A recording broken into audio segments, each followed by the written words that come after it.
Dopo sì, adesso no.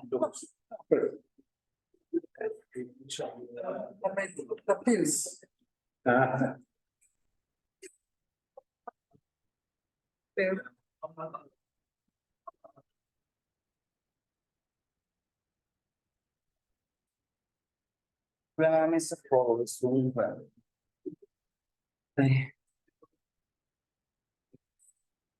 Ok.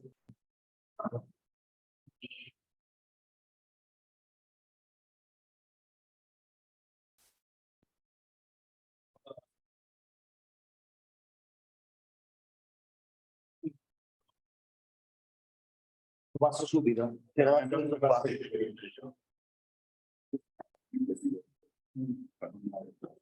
Guarda, la condivisione adesso dopo lo faccio partire io. Sì, mettimi la Sì. So today we are going to speak about heritage, but also this is why I'm telling you that we have to be quick. Maybe we will be able to have the presentation of Miss Livia Lopatenko, the director of the Technical University of Moldova. Yeah, the section of Cadastre. And yeah, so we are trying to do that. And we have to be quite quick to do everything. So now I pass the word to our friend Claudio Bizzarri. He will introduce himself and he will speak to you about cultural heritage of our town. Good morning, everybody. It's very nice to see you all here. If somebody has problems understanding English, let me know. I'll try to speak as slow as possible. Otherwise, I'm gonna go quite fast because, as you know, you're late, unfortunately. And so we have to squeeze in the morning all the different interventions that were already planned. So we will see how that develops.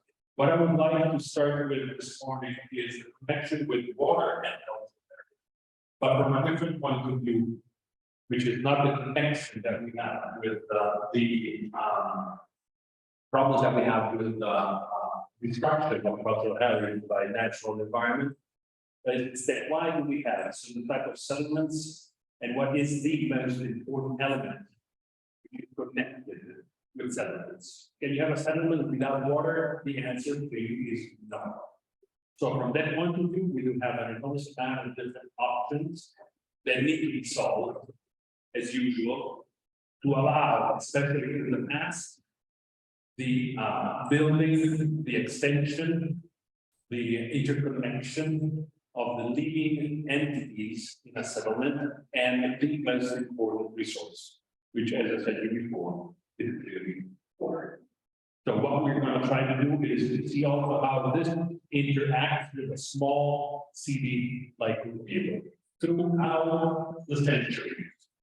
And when I'm talking about throughout the centuries, I mean from 1,200 years before Christ, which means the Bronze Age, up more or less we get today, which is still one of the most important things. Today we are more or less spoiled. This is something also that we have to keep in mind, because well, you go back home, and if you need water, what you do is turn on the faucet, right? Easy enough. But it was not that way always, as you can easily imagine. So why do we have to keep this going on? The understanding of the cultural heritage connected with water. Because it goes back in time. This is a nice phrase. Water is the first essence of life. It is a matrix, mother and means. There is no life without water. So keep always that in mind when you approach the study of a certain type of human-built environment. If you don't have water, it doesn't work. And this is something that it's worldwide, clearly condivided. This is the most important ancient Roman sources that we have. We have Vitruvius, who was an important architect, and Pliny, who was a scientist. Both of them write about water. They try to tell us how to look for water if you want to build a villa, a settlement, a city, because it's not always there. Sometimes it's hidden. So you need to approach it in the correct way. What are the sources of water? You may have springs, you may have rainwater. This is normally what it's used for domestic uses in a settlement. And clearly, it's not the only type of water that you need. You know, you will find in Vitruvius and Pliny as well, Cato. I mean, we have many different kind of ancient sources, especially from the Roman period, which will stress the importance of, for example, of rivers. They were what we call the highways of the ancient world. That's where you move goods. If you want to build a settlement, a villa, for example, in the Roman times, you have to have a river nearby because you produce something and then you funnel it to the economical network through the water. The water management in central Italy, where we are right now, as you know, it is kind of strongly structured. And we do have an enormous amount of features that are connected with the periods which are pre-Roman. If you think about water management, you think normally about the massive Roman aqueducts. You know, Rome had an enormous amount, for example, of that kind of features. They were bringing more than 9 aqueducts were bringing water into the city of Rome. And some of them are important architectural and engineering operations. Some of them, you don't see them because they're underground. And this is something that goes back in time. Some of you may be, for example, familiar with the Qanat system that you find in the Middle East. These tunnels that have vertical shafts every 30 meters and that are meant to bring water, collect water and bring it to as a water source to a settlement. And they can go for miles. This is something that it was interconnected with the population that was here before the Romans, or at a certain point, we can say together with the Romans, which were the Etruscans. One incredible element, for example, is what you see here on the slide, which allows you to understand the level of engineering power that they had already at that time. What do I mean by that time? I mean the 6th century BC. 6th century BCE. And so it's an amazing structure. This is what it's called scolmatore. Scolmatore means that they had problems with the water level on the Lake of Nemi, which is in the Latium area. And they wanted to keep the water always at the same level because they had buildings that if the water went up, got flooded. And especially one which was a temple dedicated to Diana Nemorensis. So what did they do? They dug a tunnel that measured 1,600 and something meters, starting from both sides at the same time. And we're talking about the 6th century BCE. So today, it would be a problem still with all the technology that we have. Think about the technologies that they had at that time. It was an amazing work. And this has been shared throughout the central Italy populations. The Etruscans, an amazing civilization that was here before the Romans. The 3 last kings of Rome were of Etruscan origin. So this gives you the idea, you know, of the importance of this civilization. They ruled in Rome at the end of the 6th century BCE. Were called already by the ancient sources masters of hydraulics. So they were really a population that knew how to manage water deeply. Aqueducts. This is Marzabotto. It's in the Emilia-Romagna area, up north, all on the other side of the Apennines. The ancient name is Cainua, the Etruscan name. And there we can find already in the 6th century aqueducts, not as magnificent as, you know, the ones that you see in the Roman world, but very functional.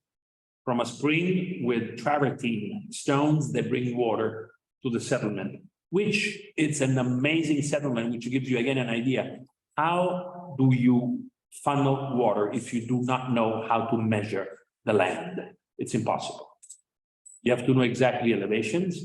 You have to know exactly directions.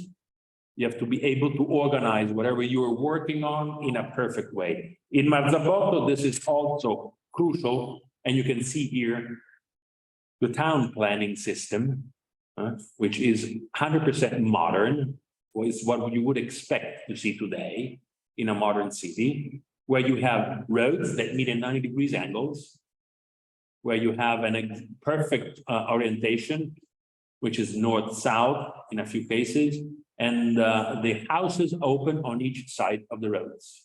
It's amazingly well organized, so that you can also organize the distribution of water.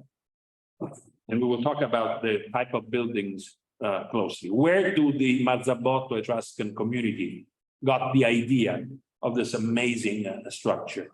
Probably from where you are right now, from Orvieto.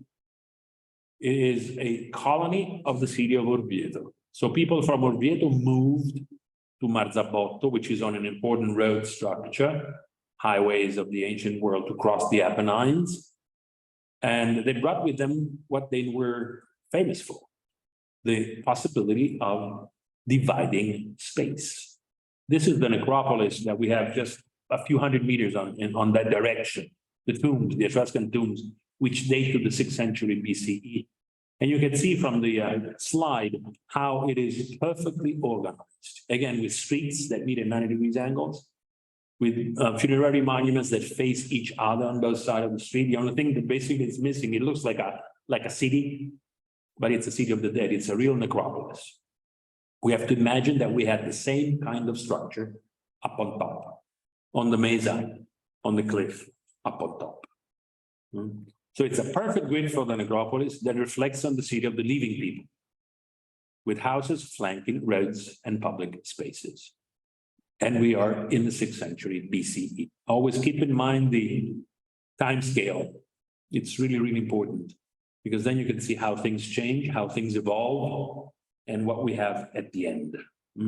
This is a house that normally you refer to as a Roman house. If you visited Pompeii, if you visited any kind of Roman settlement in the area, you find this kind of house, which has, as you see, an opening in the middle at the center of the roof, with 4 roofs that collect the water and bring it to the pool, which is in the atrium space.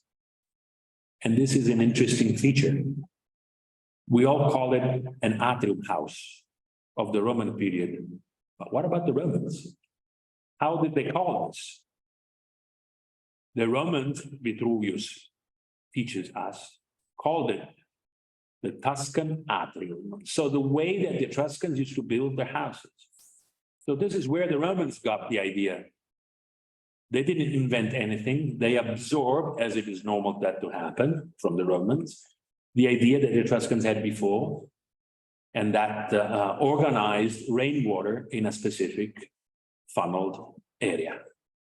You can see from this reconstruction, how does it work? It works like this. You get the 4 roofs that lead the water in the small pool in the middle, which then leads the water in a cistern, which is underneath the impluvium.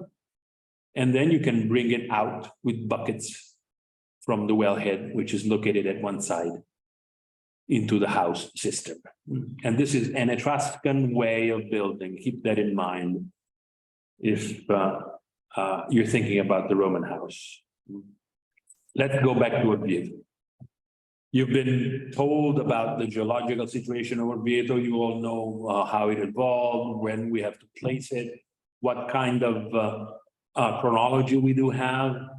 And one of the things that we do not stress enough is that, yes, it is a perfect fortress. So everybody always wanted to be on top because you could control the territory. But with one small problem, you don't have a single drop of fresh water on top. So that problem needs to be solved.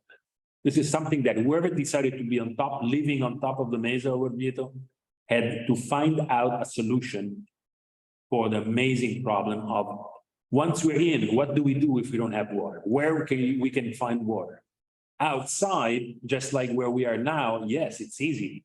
Because where, as you see from the slide, the tufa rock touches the level of the Pliocenic clay level, you have an enormous amount of springs, but they're outside the city walls.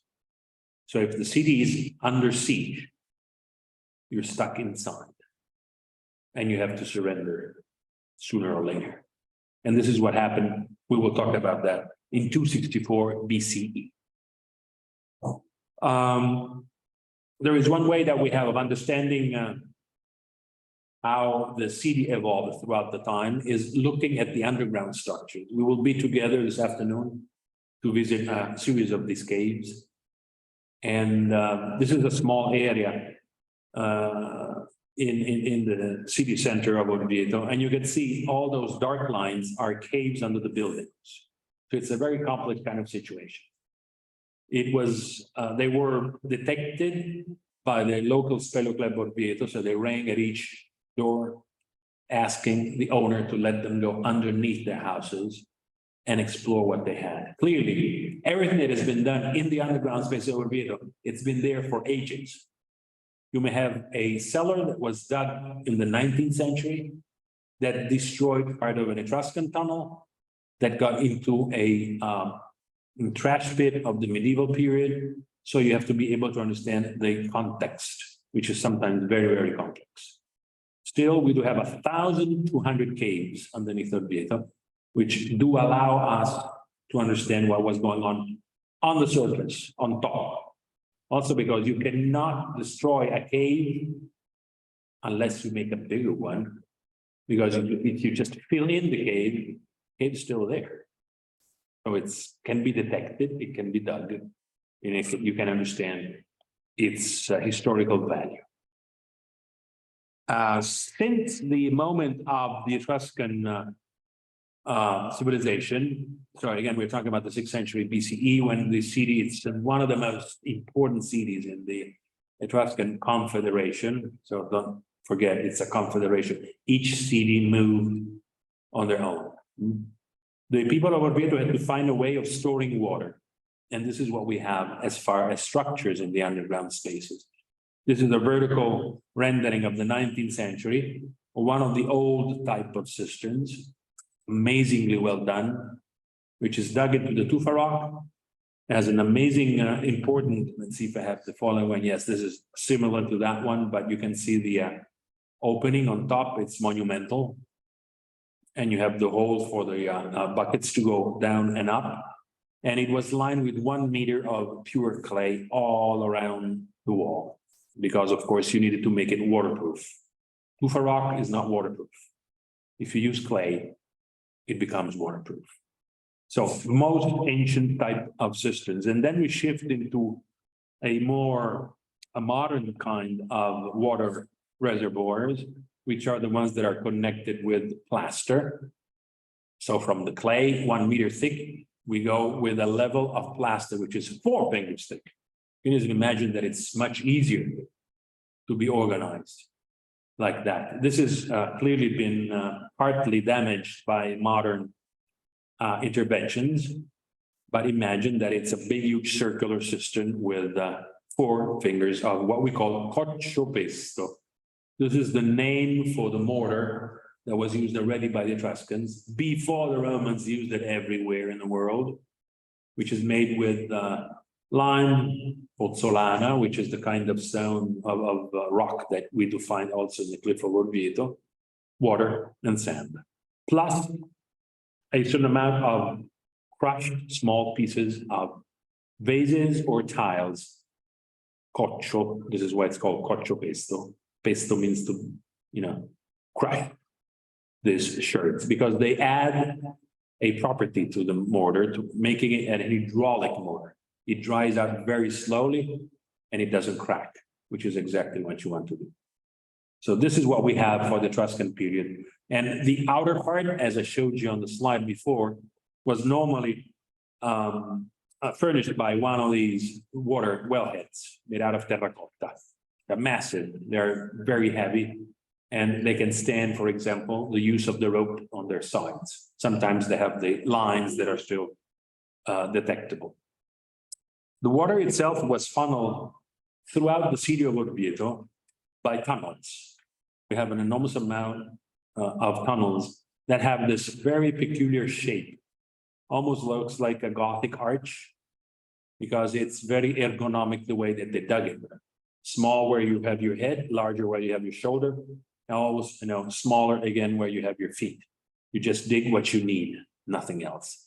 But they were organized in systems that would allow the water in excess from the cisterns to be removed from the city. This is, you didn't want to have water standing where you were not supposed to. Adolfo Cozza is the man on this slide to the left. He has been one of the first ones to study the tunnel systems. And as you can see, we have different kinds, different types, which again have a chronological event. Those, though, were connected with something that had to deal with rainwater. What about if it doesn't rain? You have to solve the problem anyway. How was the problem solved? With vertical shafts. They went vertically down into the cliff, into the tufa rock, until they can hit the water table, which is below the tufa, before the Pliocenic clay level.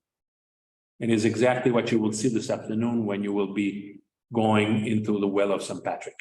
It's going to be exactly the same kind of approach that they already have in the 6th century BCE. Always keep in mind the chronology. Well of St. Patrick, 1527. The Etruscan vertical shaft built in the 6th century BCE. So you can see the span of time.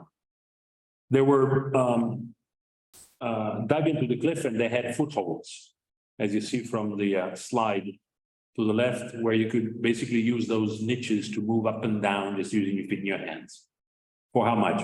Probably around 60 meters. This is at least the depth that we have from the well of St. Patrick. So it's an amazing structure already usable in the city of Orvieto. The Romans will never be on top of the city.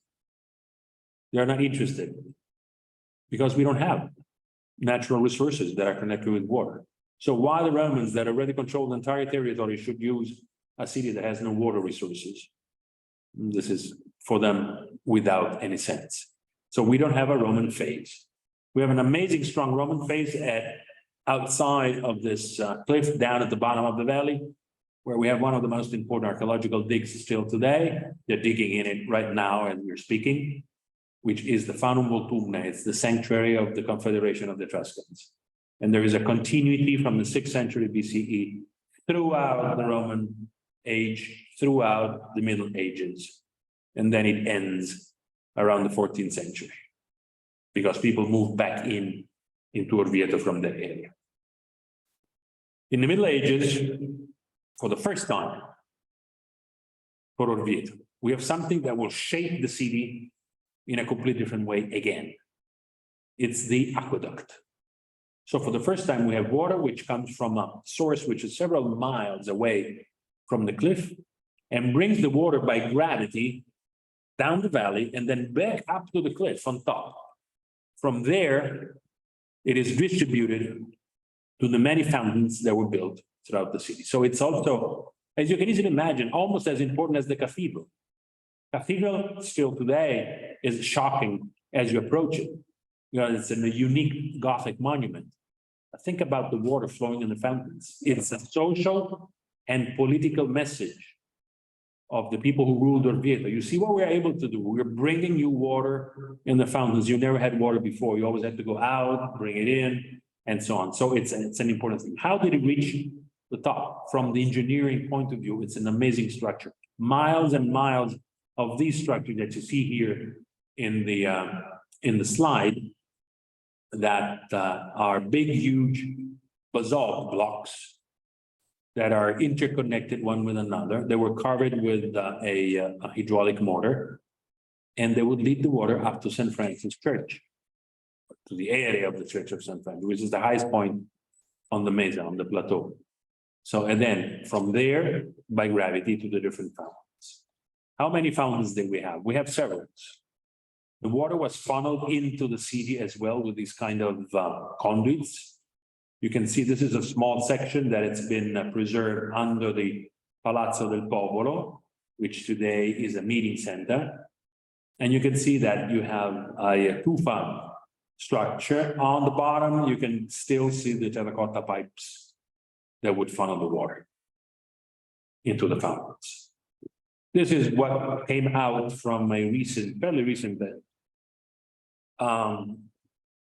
excavation, which was connected with the alternative mobility of the city of Orvieto. So we want to keep cars outside. You were jumping off the bus right now nearby a multi-level car parking space, which is connected with the city by a big, huge tunnel and vertical elevators. Where the escalators approach the city, the area clearly had to be reorganized, and this is what was found. A fountain, in this case, it's from the Renaissance, late Renaissance, which, as you see, was monumental, stuck onto a building. Today, it's all of this, it's gone. You don't see it anymore. It's been documented and preserved somewhere else. But it gives you the idea of how important it was to have water resources on the city of Orvieto. We had many, many fountains in the city itself. There is a problem, though, with the aqueduct. If you don't have money, you cannot do the correct planning, maintenance. So in the Renaissance, we had to go back mostly to wells and cisterns. Before the famous well of St. Patrick, which you will see in the afternoon, the architect Zangallo tried and organized the dig of a well on the opposite side of the city, which is not far from where we are. It's called Pozzo della Cava. It's the first half of the 16th century. And you can see it's a big, huge cylinder that's been dug into the tufa rock. On one side, you can see that there is a quadrangular niche. That's an Etruscan shaft. So the people in the Renaissance knew that there was water in that area and at a certain depth because they followed as a guideline an Etruscan shaft that was there several centuries before. It's an amazing structure from this point of view. And then the so-called well of St. Patrick. I'm saying the so-called because the connection with St. Patrick is fairly recent. It's the 18th century, more or less. So at the beginning it was called Pozzo della Rocca. So the well of the fortress, because nearby there was the fortress of the Pope, where he wanted for sure to have water. For the rest of the city, he makes a certain amount of cisterns, which are perfect if it rains. But here he needed water. The most amazing structure, as you see from the image on the right, is the way that they dug this well. Two different staircases, one on top of the other, for a functional aspect. You had to send donkeys with barrels on their back to bring the water up. It is not an artesian well, so the water is always at the bottom, 6 to 3 meters down below the water level. So you have to somehow organize yourself to bring the water up. No electric pumps at that time, so you had to send animals down that they will reach to the bottom, fill in their containers, and come up through the other staircase so that you could have a continuous line, one to go down, one to go up. This was the amazing bright invention of the architect Zangallo il Giovane, who was ordered by Clement VII to do what? This is the outside of the well where you will be in the afternoon. And there is an inscription on one side, Quod natura nutrimento, munimento inviderat industria adiacit. What does it say? It says basically what nature did not allow the mind of mankind solved. So if nature doesn't give us water on top of Orvieto, we as human beings will solve the problem. How? With the well of St. Patrick. And this is in fact something that still would work today. More water you remove from the bottom of the shaft, better it is, clearly. So I would say that through an analysis of the water-related structures on a hilltop settlement like Orvieto, but this is because you're here, I could talk more or less exactly the same for the settlement of Toli, for the one in Spello, no matter what, Rome, Florence, Milan, Venice, if you think about water. There is always this element which is crucial because of course it's connected with human life. We had a chance to understand the importance of water for its development. It is clear how it deeply shaped not only the actual urban layout, think about where cisterns were located, where fountains were located, how the aqueduct cut through the city, but also the lives of the inhabitants throughout 3,000, I would add maybe 3,500 years of history. This is a good reason to preserve and protect them today for future generations, because it's a way of understanding also how we can develop tomorrow. As you've seen, it is an amazing modern way of organizing a city already in the 6th century BCE. Roads that have a tunnel underneath, that get the extra water from rainwater once the cisterns are filled in and brings the water out. So it is something that's been thought of before you started building the houses. And this is a very modern concept. Sometimes it is even more modern than what we do today. Thank you.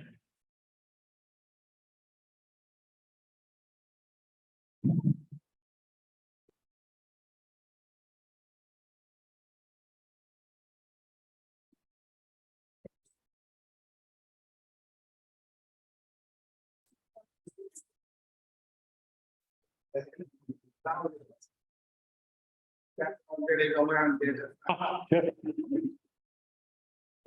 don't know how much time we have, but if you have questions, let me know.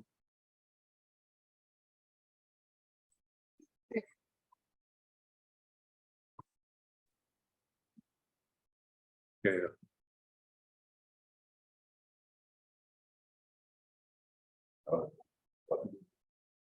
Video. So I think it went here, work was recorded and well used before, but today, 36% of workers in Italy are located here because of the dilapidated network of private companies. So what's the solution? Should we go back to almost techniques to resolve this problem? Well, my point of view, I think I don't need a microphone, you can hear me no matter what. It is clearly connected with the different uses of water that we do. Potable water is one thing. The other kind of uses, which are still domestic, it's another thing. We still don't think about that. We use normally potable water also to flush our toilets. And that's not good, as you can easily imagine. Another point of view is still connected with well, for example, speaking about Oviedo, the big, huge effort that was done by the region of Umbria for the consolidation of the city of Oviedo was also the remanagement of the aqueduct and the remanagement of the sewage system. Also because, of course, whatever was unfortunately leaking into the rock went down at the bottom and stopped at the clay level surface, which gave instability itself to the cliff of Oviedo. So that needed to be solved somehow. And this is what has been done in Oviedo. It should be done everywhere. But of course, that was possible because the works for the city of Oviedo and the hilltop settlement of Todi were done many, many years ago. And the effort from the economical point of view has been massive. Today would be, I wouldn't say almost impossible, but unfortunately, probably it would be possible. Thanks. Anybody else? Otherwise, we go and shift. Thank you for your very interesting presentation. And my question is about the possibility to have a network for Oviedo for the water. And how is the source of the water for this very interesting city now at this moment? For the regular aqueduct, we have several pipelines that come from far away. I think there are two main systems. If the engineer Mario Mazzi was here, he would be able to explain it in detail because he's one of the responsibles for that. And they normally do come from, as I said, really far away. So we have a completely different source of water from what we had in the past. I would stress one important thing. Once we had a project that didn't go through, unfortunately, which was connected with the reuse of mainly Renaissance cisterns in the city center of Oviedo for civil uses.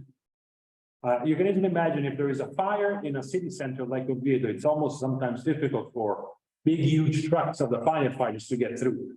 If you have, though, a water source on the spot, and we do have hundreds of cisterns, that would still collect rainwater and work today, it would make things easier and faster. It didn't go through, we will try again, we're stubborn.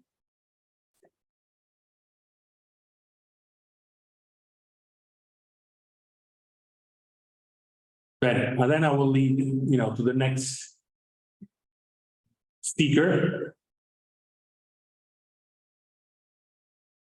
Prego.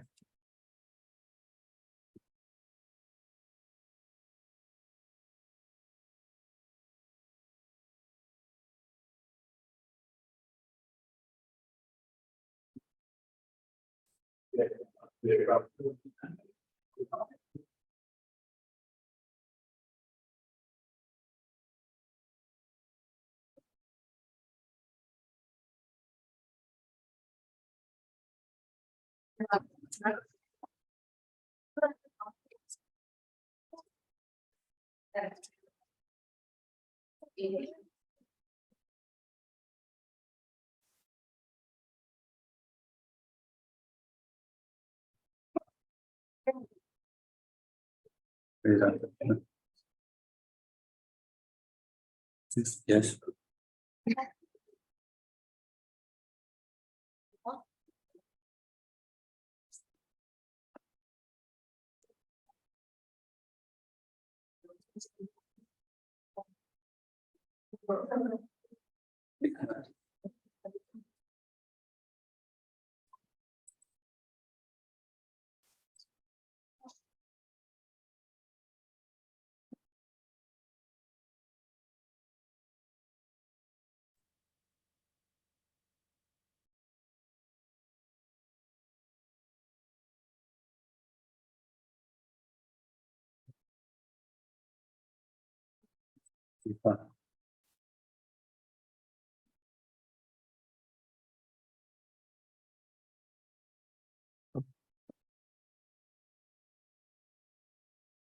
Good morning, everybody.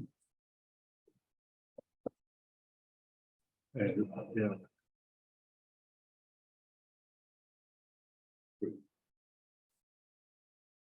Good morning, everybody. I will present Old Town of Guinea is in Mali, in West Africa.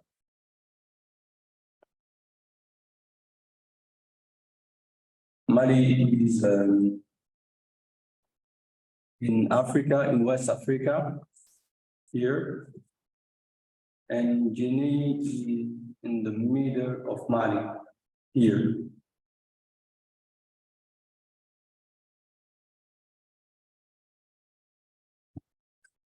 Picture of Guinea. I will present in French, but we have traduction in English. Okay. So, Guinée a été inscrite en décembre 1988 sur la liste du patrimoine mondial de l'UNESCO sous la dénomination de ville ancienne de Guinée.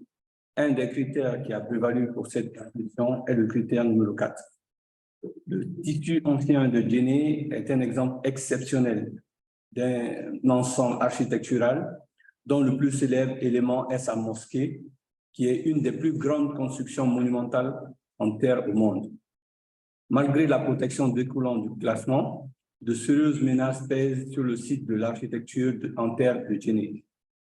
Guinée, cité insulaire située dans le delta intérieur du fleuve Niger au Mali, connaît une urbanisation galopante qui se traduit par une transformation visible de son paysage architectural à cause de l'intrusion de nouveaux matériaux de construction et de la forte pression anthropique, c'est-à-dire le développement de la population sur le site archéologique inscrit sur la liste du patrimoine mondial de l'UNESCO. Les dégradations constatées sur l'architecture de la vieille ville classée sont à l'origine de son inscription sur la liste du patrimoine mondial en péril en 2016, notamment qui s'est passé à Istanbul. Dès lors apparaît le besoin d'une évaluation des outils développés pour la gestion et la conservation du site villes anciennes de Guinée et d'en tirer des enseignements pour assurer la conservation de son architecture monumentale en terre et un développement urbain harmonieux de son tissu ancien. À partir de ce constat, les questions suivantes se posent. Comment concilier la préservation du patrimoine architectural exceptionnel de Djenné tout en assurant son développement urbain harmonieux dans le but de maintenir son statut de bien du patrimoine mondial classé à l'UNESCO? Comment soutenir et perpétuer la participation communautaire pour préserver de façon durable l'architecture en terre? Comment mobiliser les ressources financières et matérielles nécessaires pour la conservation de l'architecture en terre du site? Le Mali est un grand pays, tant par sa superficie que sa diversité culturelle, vieille terre d'histoire, de civilisation brillante et de riches cultures. Le Mali recèle un patrimoine architectural en terre dont Djenné est une expression remarquable. Djenné est le chef-lieu du cercle du même nom, et est situé à 130 km au sud-est de Mopti, la capitale régionale, et à environ 570 km au nord-est de Bamako. Bamako is the capital of Mali. Djenné est l'une des plus anciennes d'Afrique subsaharienne, l'illustration parfaite du développement et du caractère exceptionnel de l'architecture de terre de Djenné est sa grande mosquée monumentale.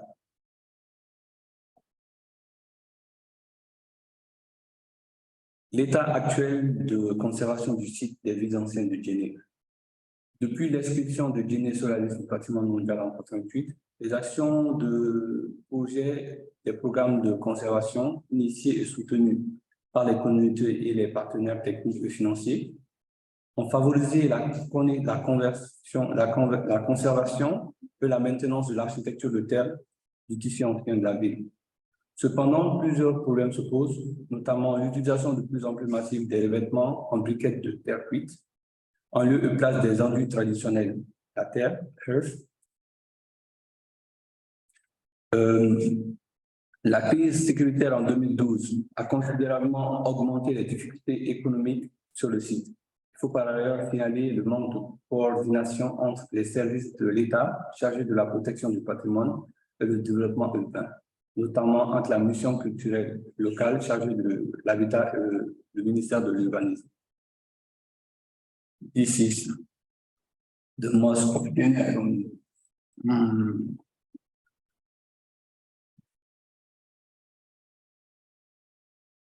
Okay, this is the mosque of Djenné. This is the plan of Djenné, ville ancienne de Djenné.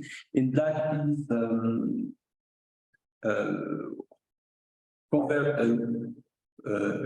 on appelle ça? Rehabilitation, home rehabilitation in black here.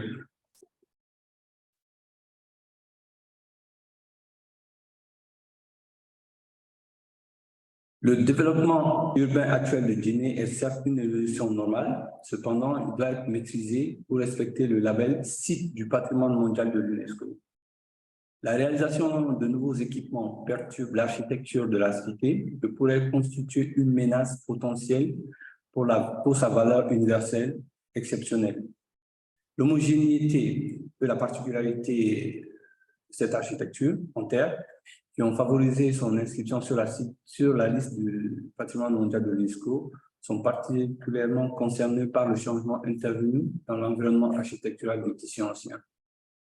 Une étude a été réalisée par Accoterre en partenariat avec l'association Djenné Patrimoine en février 2014.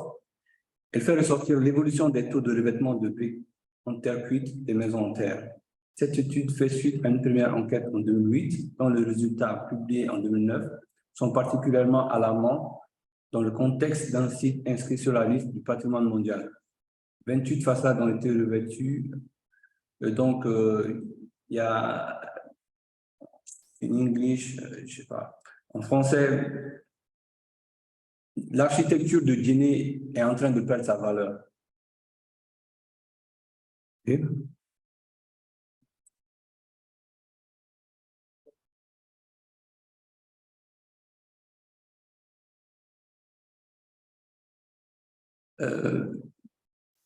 briquette en terre cuite.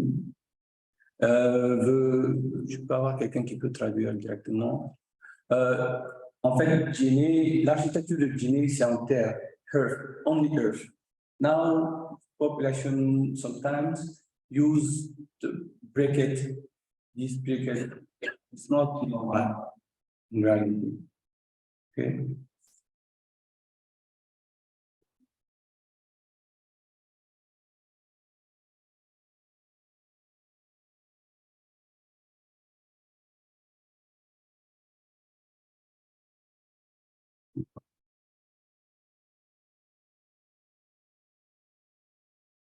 The new architecture in Guinea.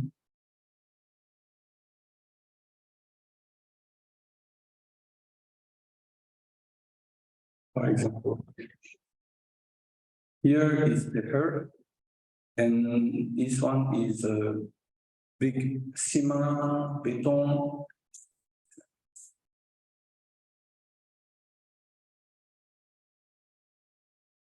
L'insalubrité liée à l'insuffisance d'une politique d'assainissement appropriée. Traditionnellement, les habitants de la cité construisaient en latitude aérienne qui ne sont pas directement creusées dans le sol parce que la profondeur de la nappe phréatique n'était pas importante. Cela dénote l'insuffisance de l'étude d'impact environnemental qui a été menée dans la perspective de la mise en œuvre de l'adduction d'eau courante. En d'autres termes, les mesures d'accompagnement adéquates n'ont pas été prises concernant l'assainissement de la ville. Le système d'assainissement ne tient pas compte des contraintes physiques du site. Les berges du fleuve à Guinée, ville insulaire, subissent de fortes érosions qui ont un impact visible négatif sur le site. Le changement climatique a également un effet induit sur la qualité des matériaux de construction, notamment la teneur en sable de la terre utilisée dans les constructions et la rareté de certains matériaux tels que les rogniers, les balles et les sonneries utilisés dans la construction traditionnelle.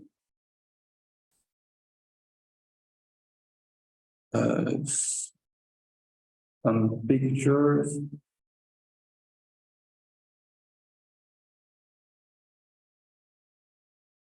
Plastic and insalubrity in the berge.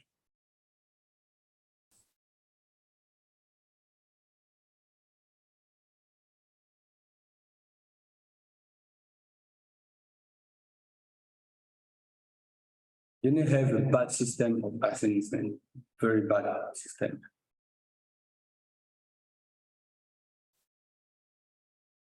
Gestion de la ville ancienne de Guinée. Depuis le classement de Guinée, différents outils et moyens pour sa conservation ont été prévus. Il s'agit entre autres de la création de la mission culturelle, l'élaboration d'un plan de conservation et de gestion de la ville, des villes anciennes de Guinée, dont la version la plus récente concerne la période 2008-2012. Malgré ces outils, les différents manquements ci-dessus, évoqués conjugués à la crise de 2012, ont conduit son inscription sur la liste du patrimoine en péril.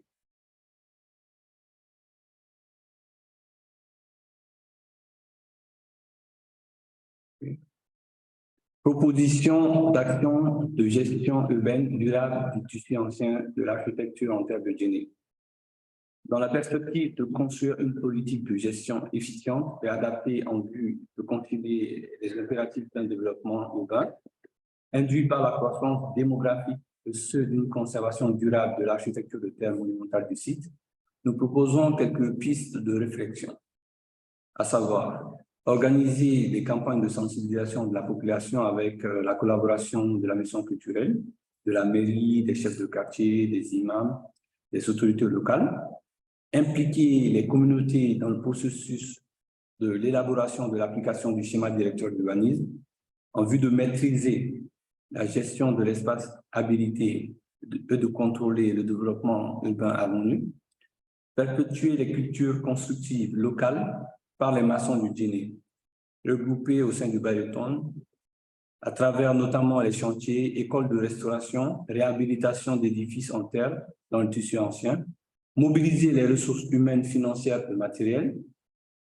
afin d'assurer une conservation durable. Il faut aussi développer un tourisme national et assurer la renaissance du tourisme international. So,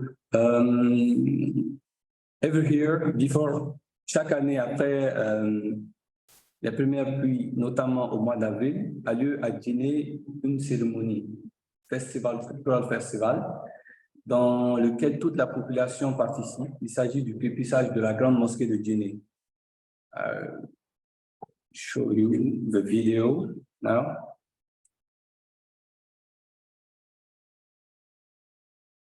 Okay.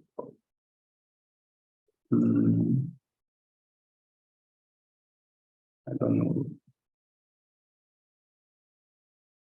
Can you help me, please?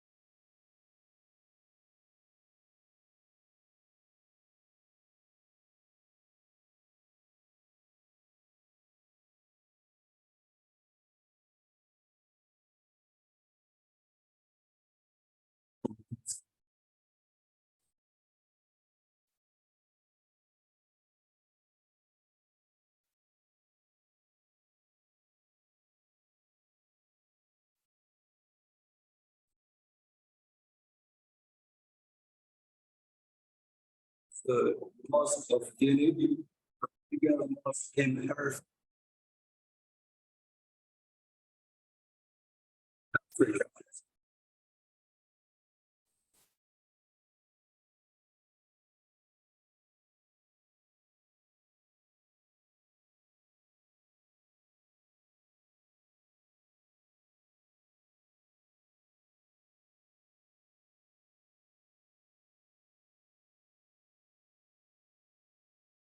Everybody participate.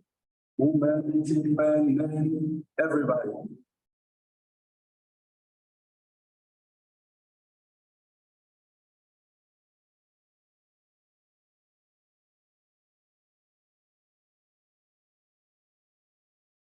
It's only we and her. Only.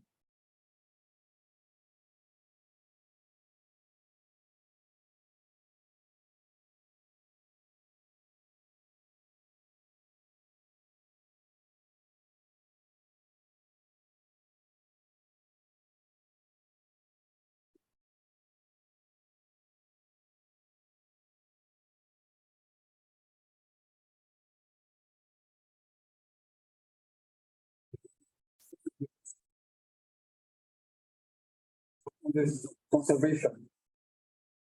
Before rains, before the rain protects.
Okay.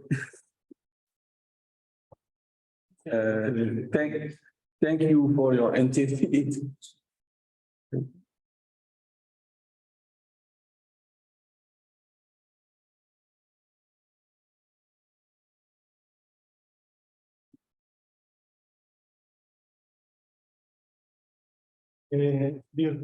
Des questions? Okay.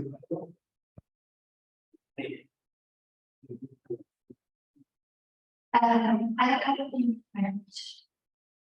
Alors, déjà, vous avez parlé de problème climatique. Le ménage sont, en quelque sorte, un rythme de dégradation. Et aussi le manque de tourisme. Pourquoi que la ville est préservée et voilà, protégée par ses occupants. Je ne sais pas si l'État contribue à la protection terre. Donc, je me dis, est-ce que cela représente, parce que tous ces paramètres, voilà, ne représentent pas un risque de perte véritablement de cette ville? Parce que là, on va vers l'intégration, on ne peut pas l'exécuter. Et l'État doit intervenir. Est-ce qu'il y a un projet qui est en cours ou est-ce qu'il y a des études? Can you please translate in English?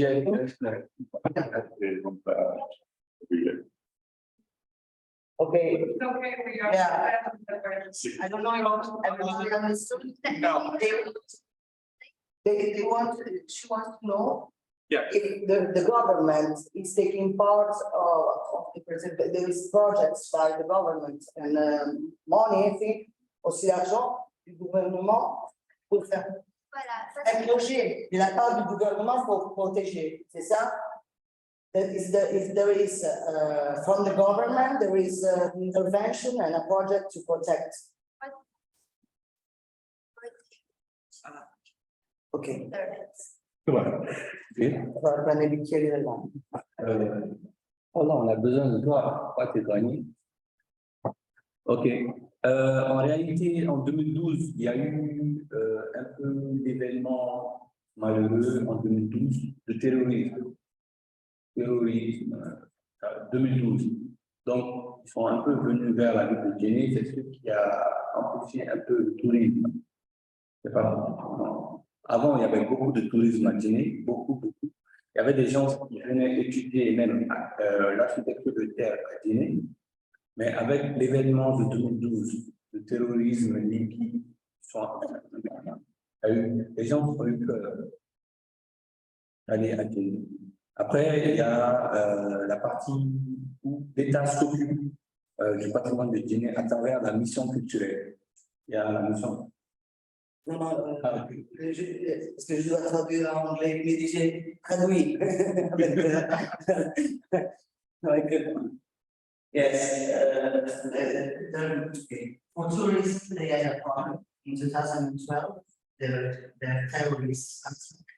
So there have been problems with people coming to visit the place, of course. And now we're going to take out about the documents. Le gouvernement, à travers, comme je le disais, la mission culturelle. Il y a des missions culturelles qui sont dans toutes les régions, donc qui s'occupent des monuments et des sites, d'une part. Il y a la Fondation Alif, qui s'occupe. Il y a Agacan, et il y a l'UNESCO, qui sont tous des organismes internationaux qui financent un peu la conservation de la ville de Djenné. Mais c'est un peu lent ces derniers temps. Les interventions sont lentes de ce qui se passait. Mais maintenant, ça commence à aller petit à petit. So there are companies that are financing, the financing for just one second, because I don't remember the all the Agacan, Fondation Alif, Fondation Alif. and the government of Mali. Malian government, yes. The government and this association, UNESCO, of course, they are giving money to, preserve, to have the town, but they are a bit slow in the last times. But yeah, there is an organization helping them. Okay, ho detto giusto? J'ai Oui, oui. Ok. Scusate. So I'll ask you permission to everyone to speak. I'm sorry, but I have questions for you. One question is like, Dijonay not being like the capital of Mali, do you feel like there's a difference in the process that happened? Like everything gets slower because it's not like the capital. Do you feel like there are marginalized or there's we prefer to like invest in the capital or on individual slaves? Known cities or if like all the same? And the other question that I have is, do you have any kind of like planning for when the city to like keep the same architecture style to not be as disrupting as the traditional one? So in our city, like in Brazil, we have this kind of difference between like colonial style and modern style, or do you rather, and in the Chile, do you rather like keep the same architecture style, and do you have like a law for it that like and keeps every like family together and almost style to like the of the city in an architectural way? Vous avez tout compris? Il faut traduire pour les deux. Je vais parler des différences styles. J'ai pas. Ah, mais Martin, Les personnes qui parlent français ont compris? Oui. Ok. ah, vraiment? Tu vois, Bon, je suis comme ça. Alors, la vérité, c'est si, en votre opinion, il y a des différences dans les gouvernements. oui, allez-y, allez-y. Allez-y. Les gouvernements préfèrent donner des sous donc, à la capitale, donc s'il y a une différence entre, disons, la capitale, c'est la préférée, donc donne moins de sous à village, et aussi c'est tout pareil, et elle a demandé s'il y a disons, un style qui vous tenez dans les villes, par exemple les zones de style, et il y a des lois à suivre pour avoir une continuité dans les villes. Donc, elle a demandé ça. La première, la deuxième. En fait, déjà, pour commencer, pour répondre à la première question, Ouais. évidemment, la capitale, il y a plus d'investissements dans la capitale que dans les autres régions. Bon, c'est un peu reculé un peu partout, je pense, hein, en Afrique. Mais bon, l'État essaie tant bien que mal de faire quelques financements. Ça dépend des gouvernements, parce que chaque gouvernement a sa politique. Il y a des ministres de culture qui sont là, qui aiment la culture et qui font beaucoup d'investissements là-dedans. Il y en a d'autres, ça dépend des gouvernements. Il y a des gouvernements qui ont beaucoup travaillé là-dessus. Il y a des gouvernements qui, voilà, qui ne foutaient pas beaucoup d'efforts pour ça. Je fais la traduction de la première réponse et après je passe à la deuxième. Alors, so, yeah, so he said yes, they invest more in the capital than more capitals, it's more towns, okay? And it depends a lot on the government that is on, because, for example, if there is a government that takes care about the culture, our heritage and stuff, so they will have money, you know, and they will put money on that, and so, of course, they will have more money for the cultural heritage. If there are government where Ministry of Culture is less interested, we can say, so they have less money. But yeah, they have an investment in the Yes, we have different styles. Bon, oui, nous avons différents styles d'architecture, notamment l'architecture de Guinée, ça s'appelle l'architecture soudano-sahélienne. soudano-sahélienne. Donc, en fonction des régions, nous avons plusieurs types d'architecture, mais à part les sites classés, il n'y a pas de spécification. Il n'y a pas de loi. Il n'y a pas de loi. Il y a des lois, par exemple, pour Djinné, on est obligé de construire en terre, de respecter l'architecture soudano-sahélienne. Donc, il n'y a pas une loi nationale, il y a des lois de municipalité. Oui, oui, par exemple, pour ce site, c'est un site classé. Le site a été classé sur le patrimoine mondial de l'UNESCO comme tel. Une ville en terre, voilà, uniquement. C'est pour ça que j'ai montré dans mon intervention, j'ai montré des parties où il y avait des constructions en ciment, etc., qui viennent gâcher la vue de la ville. Donc, ils ont été notifiés de ne plus faire ça. Mais c'est un peu en complicité avec certains membres de la mairie qui vendent des terrains, etc., etc. Ouais, donc, c'est un peu compliqué. Mais en général, moi, c'est la question comme ça, je peux répondre. Globalement, oui.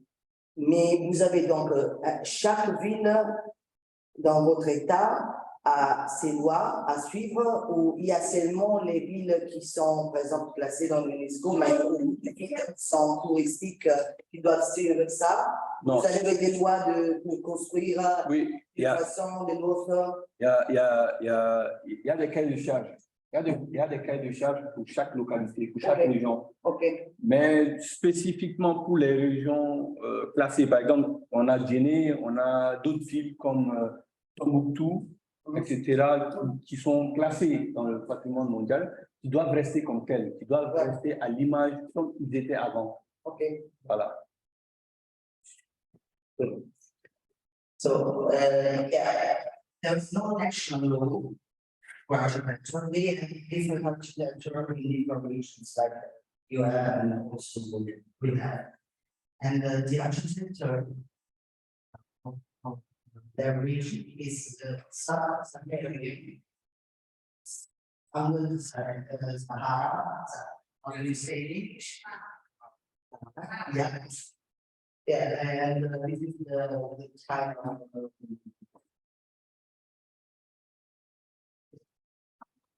Yeah, and yeah, this is kind of architecture that is.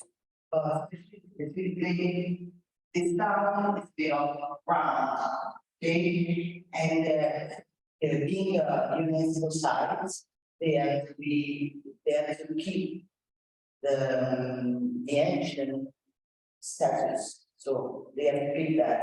So they don't have a national law, but they have a local law, like a region or a town. And they have to build in a certain way, and for site, with this site, it's not specific. So they have to keep it like a one, and I would say two is another UNESCO site, and they have to keep it like it was.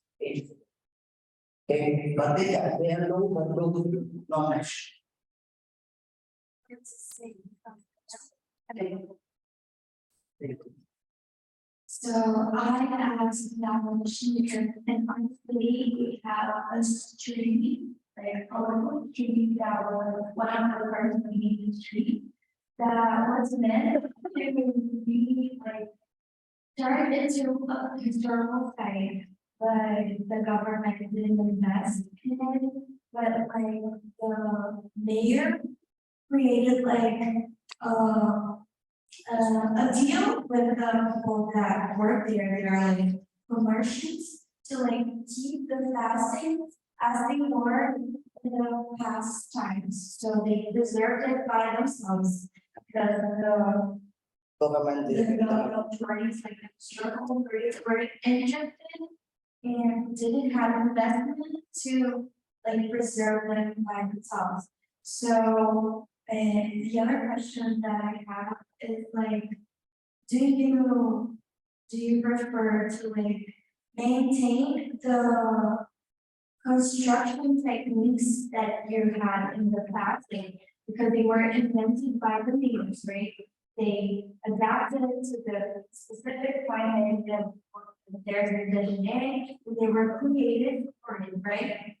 the locals created the architecture and the techniques to build those. I don't know, I really think this I can read in English, but I don't think you get the question. Because, So you prefer to keep the ancient, yeah? Or- the construction techniques. Yeah. If you like rather use more modern stuff. Yeah. And the techniques or like keep the tradition and. In constructive, Yeah. not in the result, but in constructive. Because it can like be dated, people can like just forget, because it's a nation day and should be passed on, in my opinion, because it was developed by the people, for the people, for the climate, for the science, so. I don't know. Another thing that I forgot to say, that it said, is also, they have sometimes happen everywhere, I think. Sometimes it's not the government, but maybe, for example, in a town, the mayor of the town or some people let people construct things that are not supposed to be constructed like that, that they, that is not in the same kind of architecture and stuff, and so they have been signaled. So now, they do that now, they control the check. Yeah. Tu as compris? Oui, j'ai compris. Et même pour contribuer, j'allais dire que les maçons de Djenné, dans la ville de Djenné, les maçons, on est maçons de père en fils. La tradition, le savoir-faire, c'est de père en fils parce qu'il y a des dispositions de construction, des techniques de construction qui sont perpétuées à travers les familles. Ok. Donc, vous avez la technique des anciens. Oui, exactement. Exactement. They are keeping the old way of constructing from family to family. Very nice. Sí. Sí, vamos.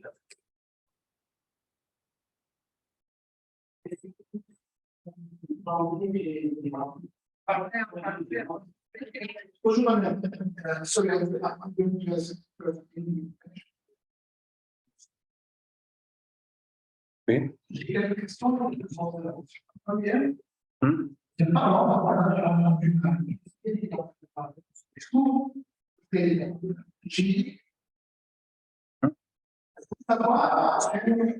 le rôle des matériaux de construction. Est-ce que, voilà, quand je suis en train de voir la photo, on voit qu'on est en train de tuer quoi. Ça, c'est du ciment. Concernant les contenus. Où ça? Du ciment, la première photo là. Ça, cette image? La première image. Ça, Non, c'est pas du ciment, c'est de la terre. C'est de la terre. alors, ce qui est très important, moi je voulais entendre de votre part, parce que j'ai quelques connaissances. Concernant l'architecture hospitalière, c'est très important de parler de l'architecture. On est en train de parler des milieux, pas vraiment des milieux. On ne dit pas ça, parce que si la guerre, quand on parle du journalisme, ça accroche. Ça passe dans le Sahel, toute la zone du Sahel. Et quand si tu as l'Algérie, le Sahara, le désert, tu commences à partir des frontières de l'océan, du désert, donc tout ce qu'on voit qui est très important. Il y a un point très important qui fallait construire. C'est ça. Mais je voulais entendre quelque chose de très important, le rôle de la société. Le rôle de la société. Dans la préservation de cette architecture qui a vécu dans le temps, tout en respectant les normes, tout en respectant le climat, tout en respectant les traditions, tout en respectant la culture. Revenons à un point très important aussi. Je voulais entendre aussi, parce que là, il y a un point aussi très important, parler de la voix. Donc, sur la voie, ce qu'on appelle la voie du ciel. On entend de la voie de l'histoire, de l'architecture. Hein? Et on entend beaucoup tout. Et là, on parle de la voie du ciel. De l'eau, on le sait. C'est pour ça, toutes les caravanes qui passent traverser le grand dépôt. Allez voir la ville.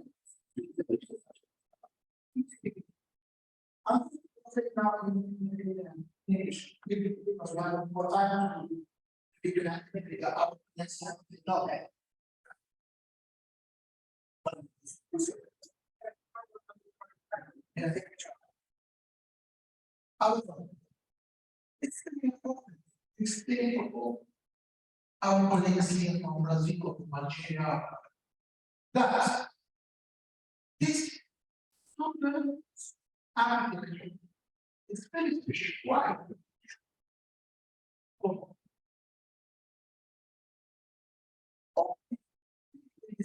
There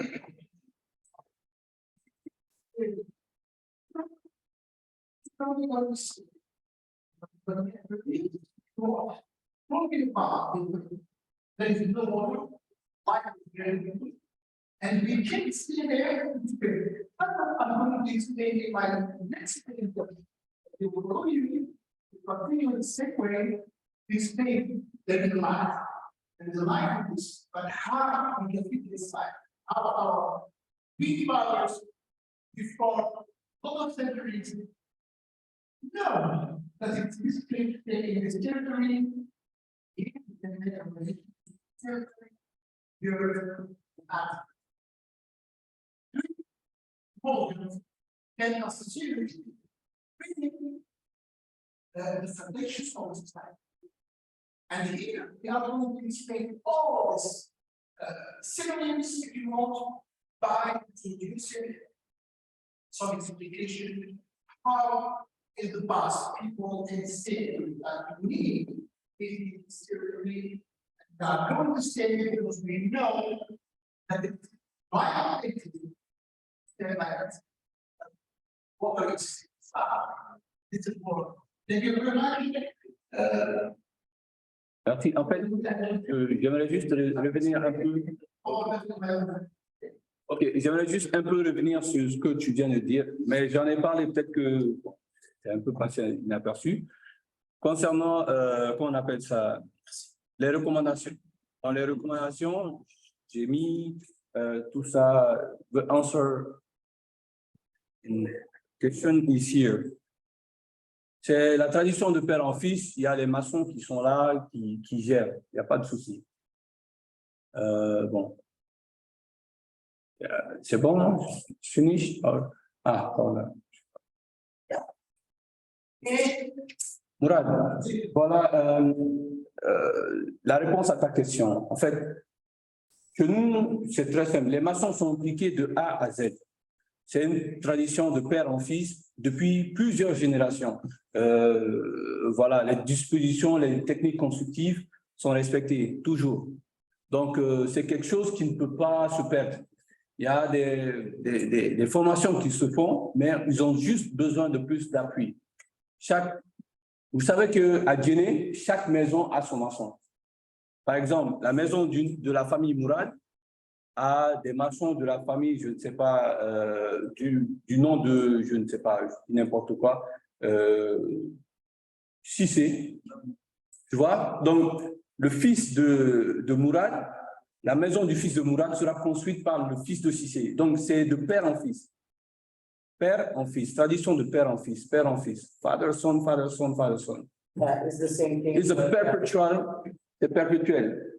Donc, il n'y a pas de maçons qui viennent de l'extérieur. C'est toujours des maçons de la ville de Djenné qui ont appris aux côtés de leur père. Ils n'ont pas fait d'école ni de centre de formation, mais ils ont appris sur le tas. Ils ont appris aux côtés des parents à travers les dispositifs, les matériaux de construction à utiliser. C'est avec ça qu'ils font un peu le boulot. Ok. C'est bon? C'est bon. Grazie. Thank you. Thank you.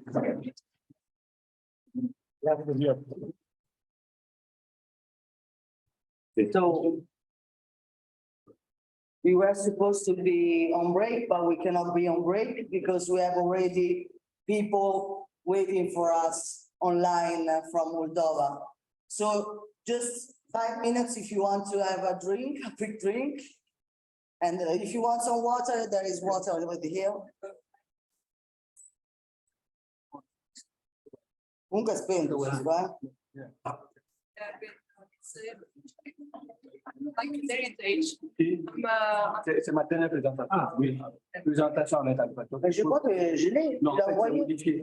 Ah, C'est modifié. il y a la- but I think it's Penso che Another combustion and the materials that are available. exactly. Because The purpose of this presentation is to present the results of the Hazan project carried out by Technical University of Moldova in partnership with Gheorghe Asaki Technical University from Iași, Romania, and also Institute of Geology and Seismology from Republic of Moldova. So what about I will talk today about a little introduction of Republic of Moldova, natural hazards in Republic of Moldova, Hazan project framework section, and the use of geographic information system for flood prediction in the Ungheni municipality of Republic of Moldova. And at the end, the causes and conclusion. So about Republic of Moldova, maybe you know where it is. If you don't know, it is between Romania and Ukraine. It is a small country in the eastern part of Europe. Now, the Moldova is divided in 32 districts and 13 municipalities, and we have also 2 regions with special status. For example, according to the 2004 population census, the population of Republic of Moldova was around 3 million of the people, but now, really due to the big migrations to Europe, to another countries, it's around 2.5, maybe 3 million of the people. The total surface of the Moldova is 33,846 square kilometers. Here you can see some information related to official languages, ethnic groups, religions, and so on. All this information you also can find it in internet. So let's talk directly to our them of the presentation. What are the most representative dangerous meteorological phenomena and destructive phenomena that we can see in the Republic of Moldova, where we can meet? It's earthquakes, due to that Moldova is not so far from Vrancea seismic region that is in Romania. So we are exposed to also earthquakes, for sure, landslides, floods, torrential rains, high groundwater, big hail, droughts, frosts, strong blizzards. Even the last winters were not so cold, and strong thunderstorms with electric discharges. These are the most met hazards in or dangerous meteorological and geological phenomena in Moldova. The project should be started in 2018, but due to the plan after the submission was that all things will go straight, will be everything okay. But all of you know that from starting 2020 with 2019, 2020 with COVID, all plans were ruined. And there was climbings and descents. So our road to the final part of the project was not so beautiful as we expected from beginning. Because the project was stopped a period and some of activities that should been made physically were made online. Even the meetings with team members, with the local authorities were postponed or moved due to the COVID restrictions and so on. So our the road to the from the beginning to the end of the project was not so beautiful as we thought at the beginning. So, like all projects, in most projects, bilateral projects, our project involved program. We should analyze the software that we will use, hardware, the infrastructure, the and yet all the implementation of the data that we will collect, analyze, and perform the final product. So the main thematic objective of the project was common challenges in the field of safety and security, because we should support to join activities for the prevention of natural and man-made disasters. In special, we needed to make an analysis and maps for flood, landslide, and earthquake maps, and then guide for the final of the project with all these results and some recommendations for to prevent all these types of hazards. So the expected results were to reduce the risk of natural or man-made disaster and better joint emergency situation management system between Moldova and Romania, especially at the border area. So the project aim, how I said, is well to bridge up the gap between Romania and Republic of Moldova related to emergency action plans and strategic approaches of natural disaster. It should be made in 24 months by creating a cross-border hazard management network at the European Union eastern border. So this network integrates professionals from two corresponding cities from Romania, Iași, and Chișinău, Republic of Moldova. The topic addresses the disabilities, identify the program core area. So we've needed to firstly to select and study area, because we could not make this study for all border from north to south of Moldova. So we selected at the beginning, we identified the core area from the point of view of prevention, monitoring of procedures, management, and emergency action associated with natural hazards. So this approach is based on micro and macro evaluation process, and it's supported by a joint network of professionals in hazard risk and management. So for target area and target was selected the Ungheni district from Republic of Moldova and Ungheni district from Iași County from Romania. So how could you see, this is the Iași County that is in northeast of Romania, and this is the Ungheni district that is in north. It is in the west of the Republic of Moldova.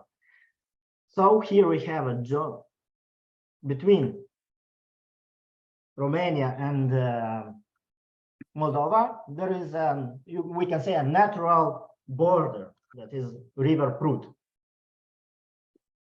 So we've chosen an area approximately of 15 kilometers in this region. So it included the Ungheni city from an Untești village from Moldova, and from Romania, from Ungheni district, it's Ungheni city, Bosia, and Coada Stânce and Mânzeș.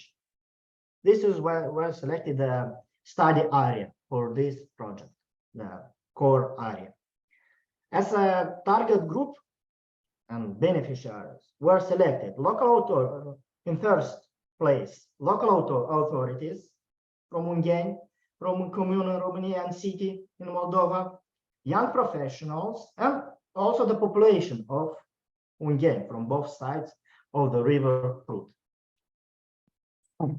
What we can say about Ungheni district from Moldova? It is located in the center-western part of Republic of Moldova. This is the whole district. And city is situated near the River Prut at the border with Romania. The total area is 108,000 hectares. It is of which approximately 50,000 hectares is the agricultural area.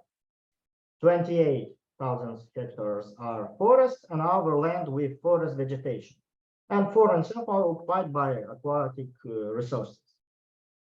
The relief of this district is characterized by the area of low hills, wide valleys, middle courses of the Prut River.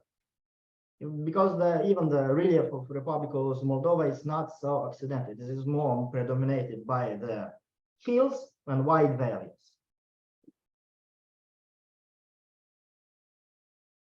What were the specific objectives put for this study area? So firstly, to coordinate cross-border activities as a sustainable cooperation of the awareness of natural hazard risk among professionals, local authorities, and citizens during 218-220. You see here it's mentioned 218-220. How I said, the project was deadline was moved because of the COVID and some restrictions, and the period the project was stopped. So this based on all integrated state of art of natural hazard occurred and recurrence according to specific local typologies and hazard severe degree. The second specific objective is evaluation of and mapping of hazard risk for efficient disaster management based on micro and macro level approach.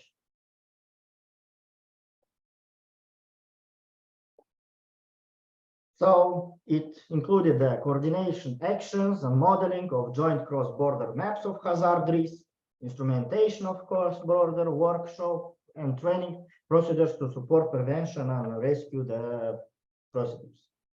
And the third specific objective was to create by the end of the project an integrated hazard risk management guide of natural hazard risk for joint prevention measurement, monitoring process, intervention strategies with the purpose of reducing losses and any kind of losses, to create informative materials, to disseminate these all materials to the target group and the beneficiaries from both Ungheni target zone. So as the final results were selected to be natural hazard maps, cross-border hazard risk management guide, and network for dissemination also of this information. So how I said, the final maps were created for seismic risk, flood risk map, and landslide risk map. In this presentation, I will talk about the flood risk map because I was member of the flood risk hazard group. But this doesn't mean that I didn't contact or talk or was involved with another colleagues to the creation of seismic risk map. Because each type of hazard, for each type of hazard, we created a working group from members from Iași University, Technical University of Moldova, from Moldova, and from Institute of Geology and Seismology from Republic of Moldova. This is how looked our final result, the brochure, the guide for the management of hazards risk in this zone. What I want to mention that this brochure was printed, and also to the printed version was printed the guide printed version, the maps, the printed versions, and also due to now situation that everything is in digital form, everything is in electronic mode. For the guide was also attached CD with the guide in electronic format and the maps also in electronic format, so they could be used by local authorities.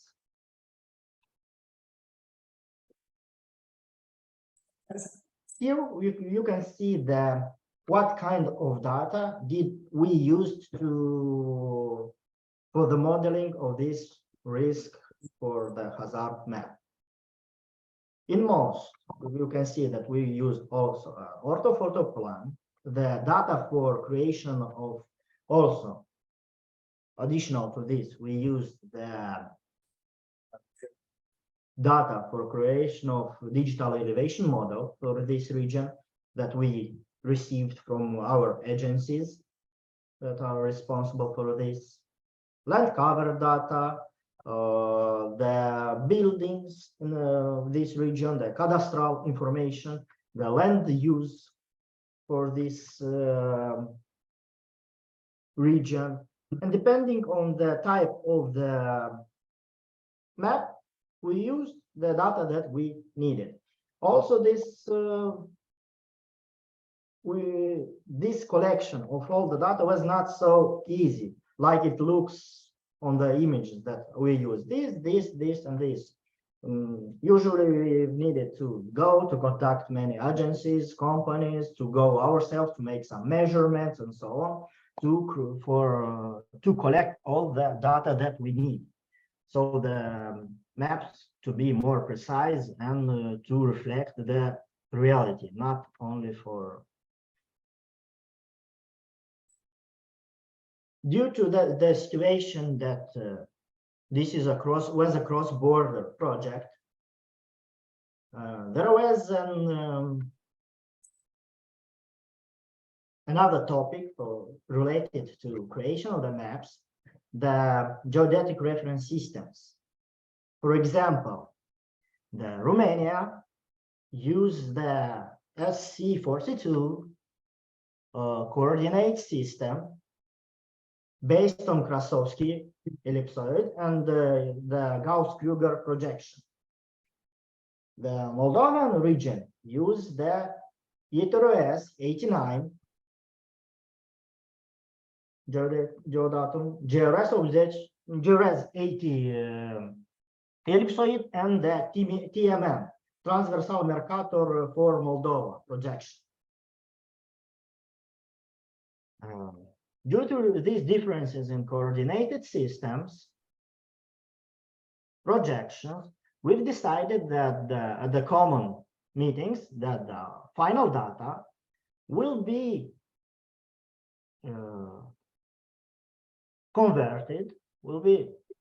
transferred to VGS 1984 coordinate system. So it could be used by both countries easy. because all the data from Romanian part and the data from Moldavian part should be joined at the end during this project. Before going to the mention some parts of the working process related to join of the data and so on, the process of working, the creation of the map, I will mention here also the,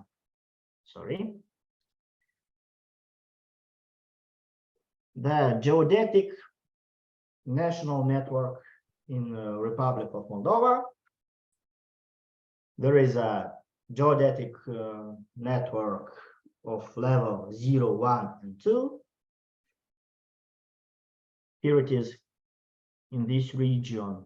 You see, we have in Europe's point that was measured with high precision. This is the old national geodetic network in Ungain district. With red, where we have the points with from the national geodetic network of level 0, the highest precision measured. Then with blue we have the points of national geodetic network of level 1, then of level 2 and 3. This is the leveling network, because if we are talking about the flood risk map, the SACE map, especially the flood risk map, we I should mention here that the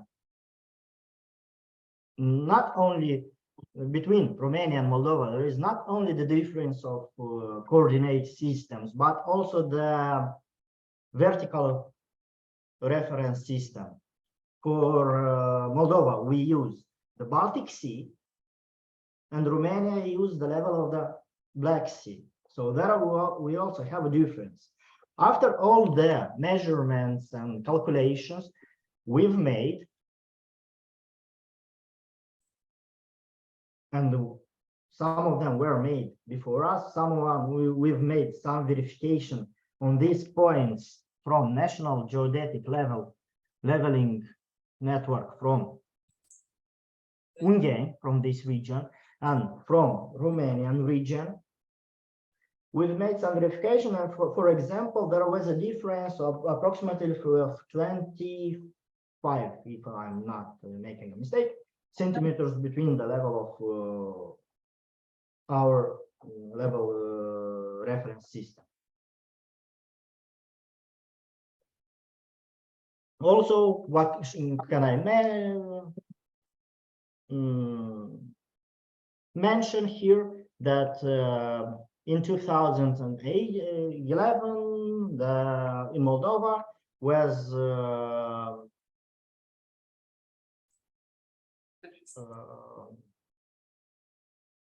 developed permanent network, GNSS permanent network station, created from 10 permanent GNSS station, integrated also with ROMPOS, that is from Romania GNSS station, permanent station. So under agreement between Moldavian Agency for Land Relations and Cadastre and Romanian National Agency for Cadastre and Land Registration. So this district is covered by 3 GNSS stations. Palești and Nisporeni from Moldova and Iași from Chișinău. So this GNSS permanent network station was developed by also a European, if I'm not making a mistake, by European brand also, and was integrated in the National Geodetic Network of the Europe.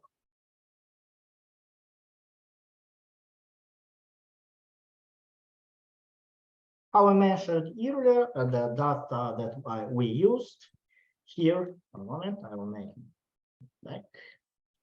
I see for these, each type of the, I mentioned for each type of the map, we use some of data. Some of the data was common for each type of the map, some of the data Yes. was common only for a specific map. For the land, for the flood prediction map on game, we use first of all hydrography, lakes, rivers, roads, bridges, railways, buildings, general urbanistic plan information received from public authorities, because we've had meetings with public authorities from both sides, with architecture chiefs from both sides, to talk, to see what kind of data they have, they provide, so we could know what kind of data we need to collect. So building, lands, land use, the administrative borders for each region and town, flood risk data obtained from flood prediction master plan from Moldova, because there was made in 2014 flood protection master plan for Moldova, data for creating of DTM and DEM, and how I said, here is mentioned as PUG. This is in Romanian. In English, it will be the general urbanistic plan. All this data needed to, how I said, we've had two different coordinated systems.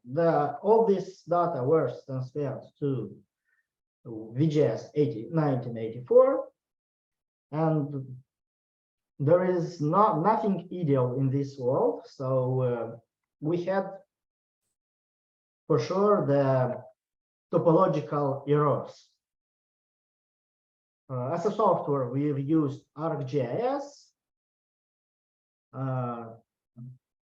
So when we combine the data from both sides, there will appear for sure the topological errors. So we've needed to define what object will be the joint, one moment, sorry.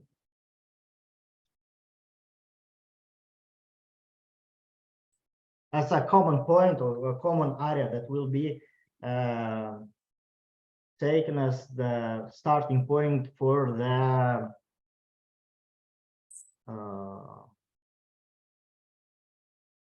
unification of this data. So we've chosen the river, Prut River, also for actualization and more for definition of this shape of the Prut River. We've used also the orthophoto from 2020 and corrected all the topological data at the border point or the border area that was took as the Prut River.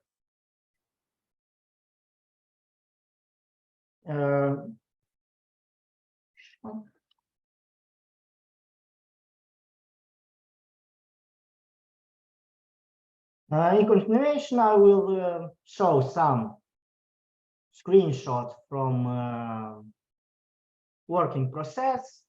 Here we have, for example, the land use overlaid with a flood hazard map, the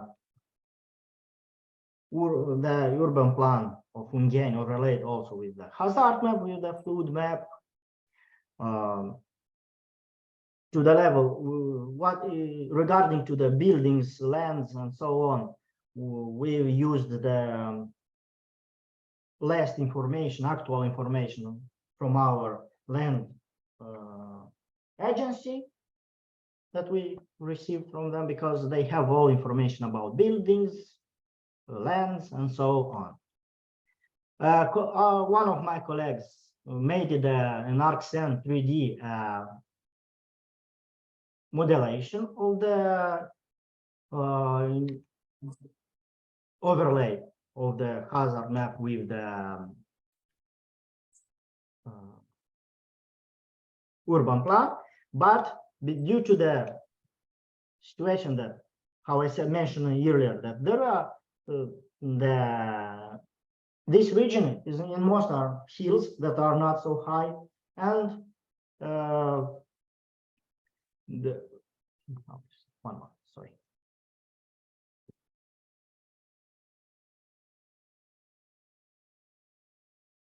Sorry, and wide valleys. Due to this, he decided to exaggerate to the scale or the vertical level by 10 times. So he wanted to show this situation more drastically, or how to say it. Because if this representation ArcScan 3D will remain at the scale 1:1, this situation or the position of this Ungen city near the Prut River due to the rest of the region will be look approximately the same. So he wanted to show that at the east of the district, northeast, there are more hills, and Ungen is situated in a valley near the Prut River. So this doesn't mean, this image doesn't mean that in Moldova looks like a mountain region. He just exaggerated the scale for the vertical space by 10 times. Also for the flood risk, how I said, we've used the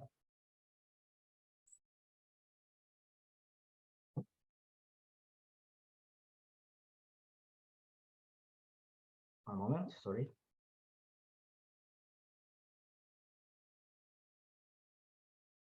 Sorry. Can you hear me? Can you? Yeah, you can hear me. Mr. Alexandru, can you Yeah. hear me? Yeah. And we have to be a bit short because there is another person that. Oh, okay. I will finish. I'm very sorry about that. Yeah. No. Everything is fine. Thank you. Okay. This is presented some data that we used from previous preliminary flood risk assessment that was made also by using the Beta Studio software for the creation of the flood risk map.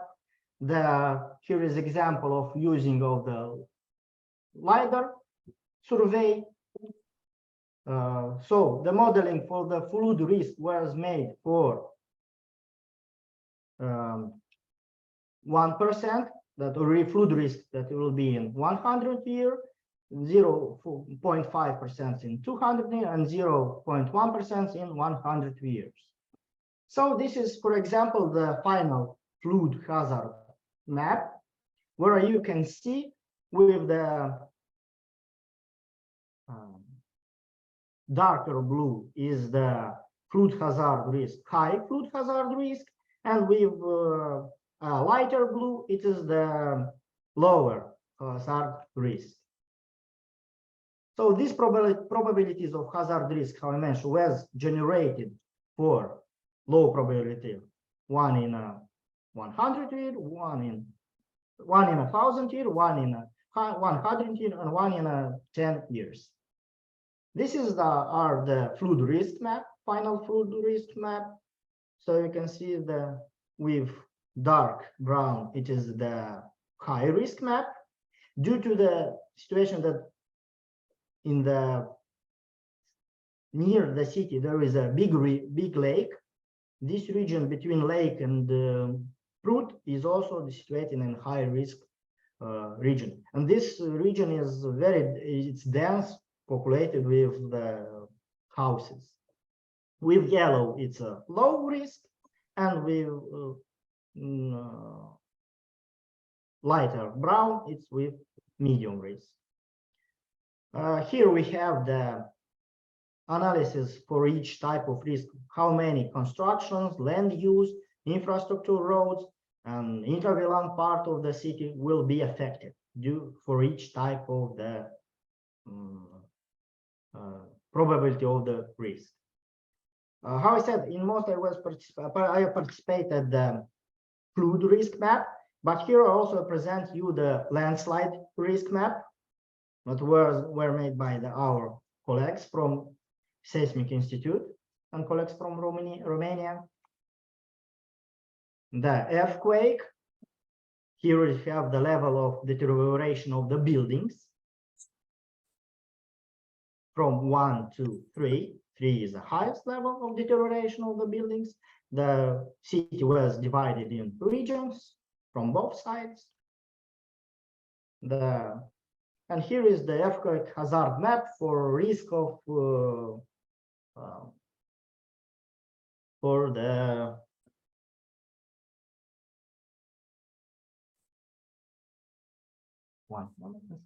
households. So in conclusion, the flood in total will affect approximately 678 buildings may be affected during the high risk flood 1 in 10 years.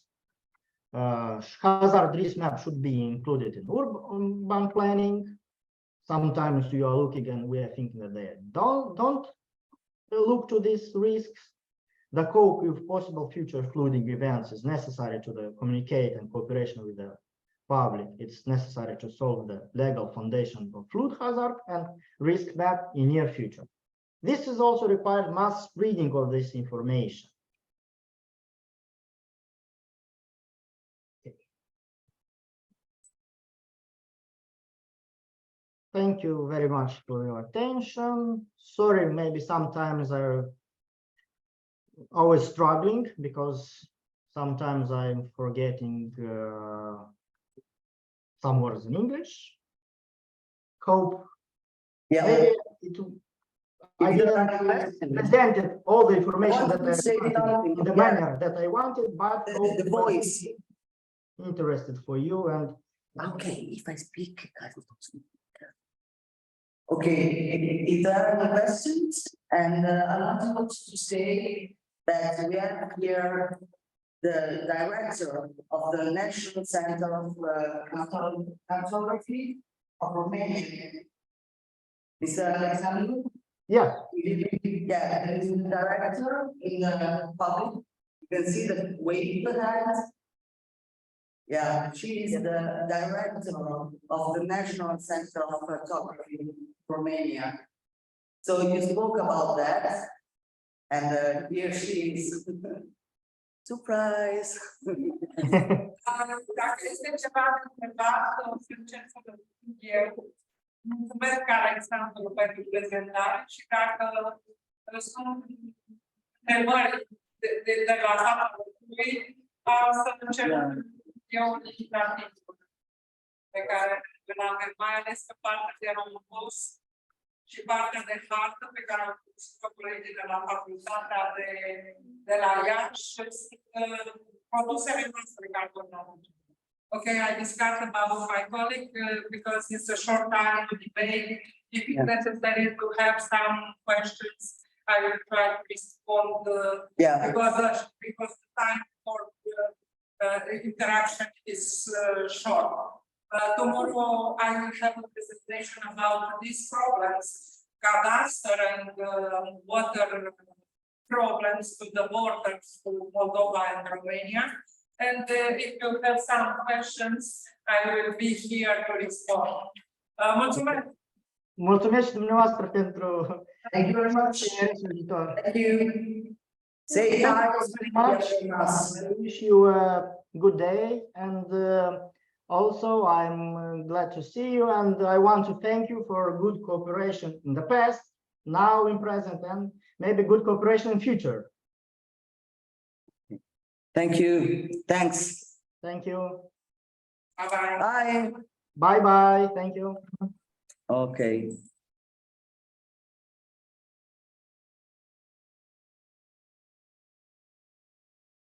So now is the turn of Professor Mura.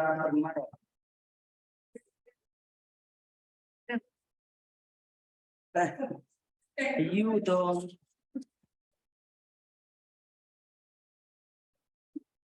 Attends.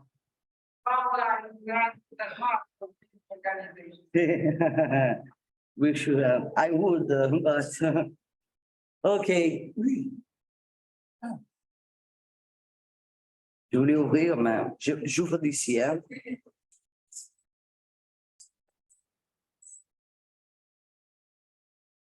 It's got a flag. Very good. Well done. Yeah.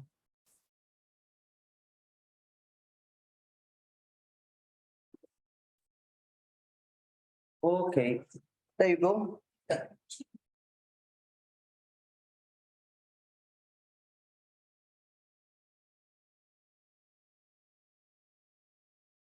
Piace così. Non mi piace così. Riunione, ok, schermo. 2. Sì. Che è successo? Tanto parla.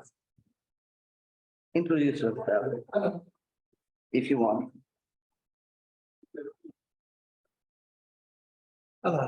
Allora. Ok.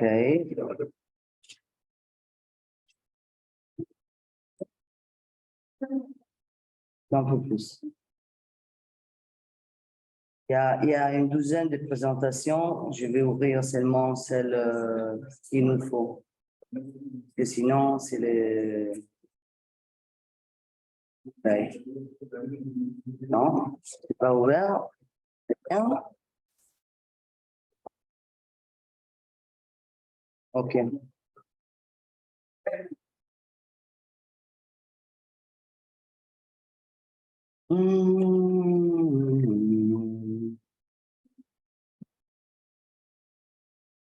Okay.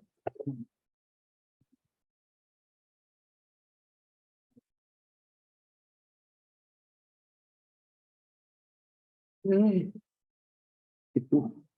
Ok. Alors, tu bouges avec ça ou avec...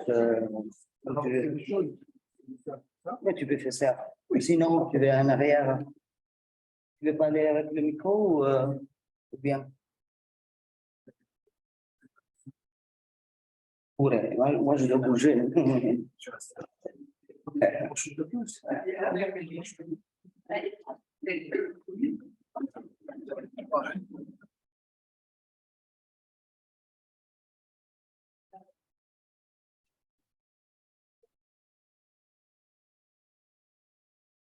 Alors, bonjour, ok. Tout le monde, on est demandé. My presentation, it will be involved in the same way what our friend Ahmed from Mali discussed about. It will be continued the same way, okay? So, generally, I don't like to stay in the chair when I'm in my class. I don't like to stay in the chair and presenting my counsel or something like that. Always moving with my student and speaking.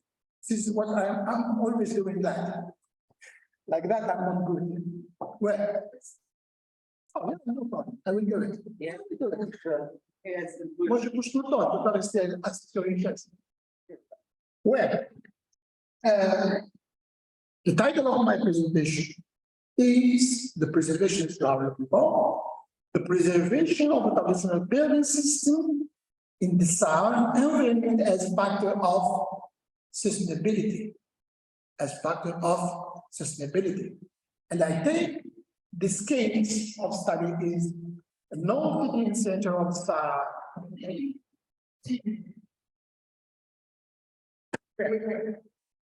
Before starting, I'm trying to introduce you with me.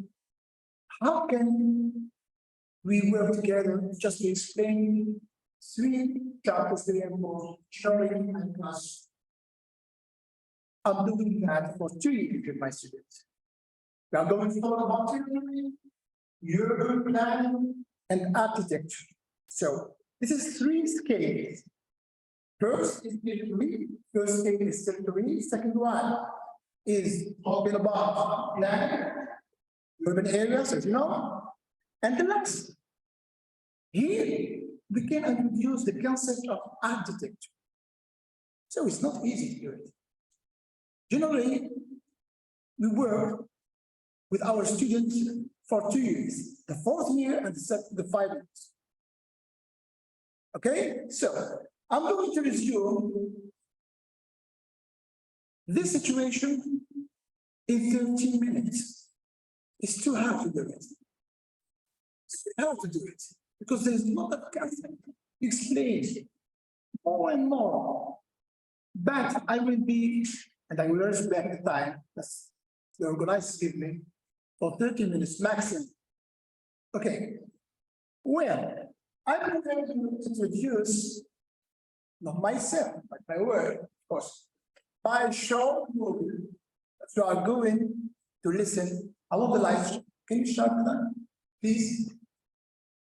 The light. Can you shut? Yes. We are going to start with one celebrating the month of the star in Algeria, named Gardea. Gardea. It's classified by UNESCO in 1982 like humanity heritage. So I will let you to see for this movie and we are going to discuss after that, okay? Bismillah.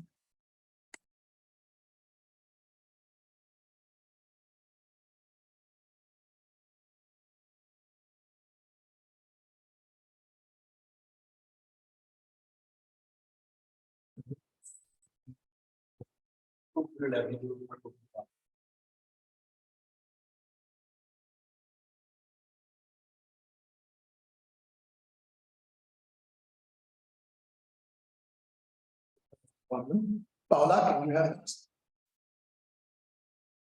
With your computer?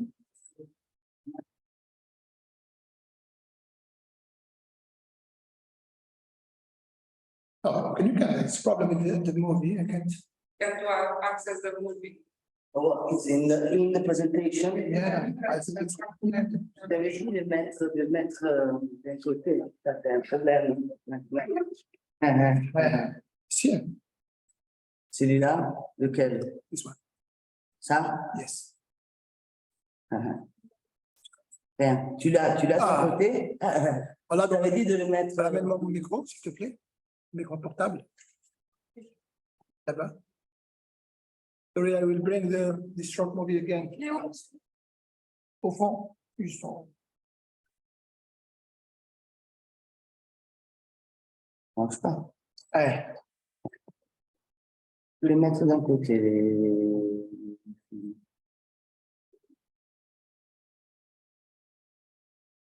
just a minute. Ici.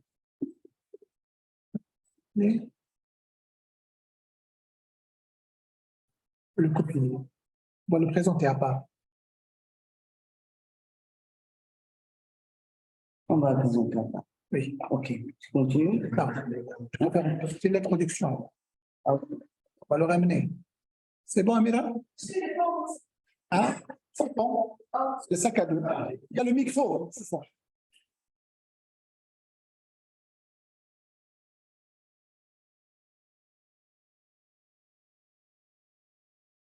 Non.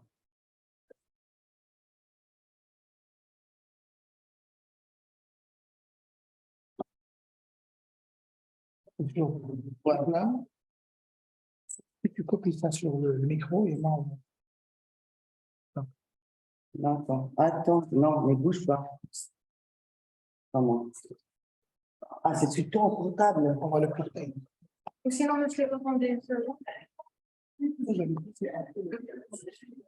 Non, il y a une possibilité. Ah, non, En fait, le problème, c'est que. une copie est là. Voilà. Ah, ouais.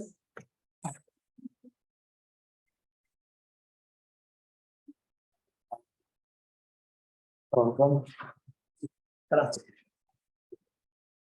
Buongiorno.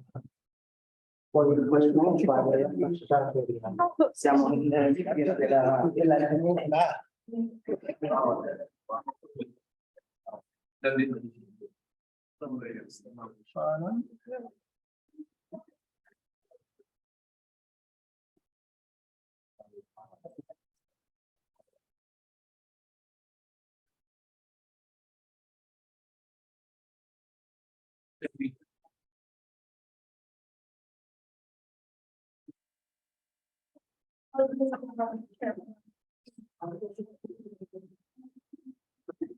Olá, agora tudo bem?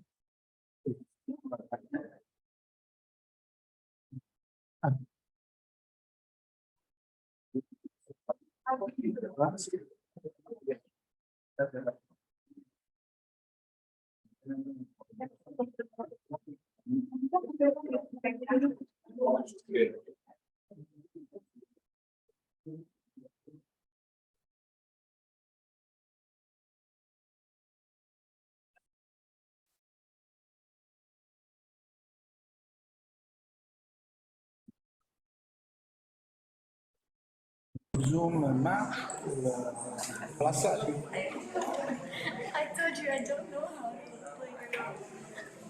Qu'est-ce qu'elle dit? Paola. Paola, s'il vous plaît. Elle est où? Paola. Le problème technique, comme toujours, comme toujours. C'est un problème technique. Tu viens là, tu peux venir? Yes, yes. Yes, no.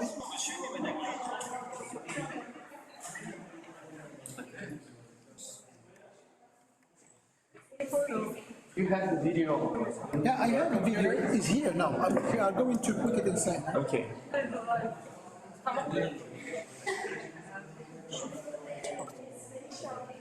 See? There are two screens here. It was on the front camera and it was like this. So he could like turn it up. This is yours?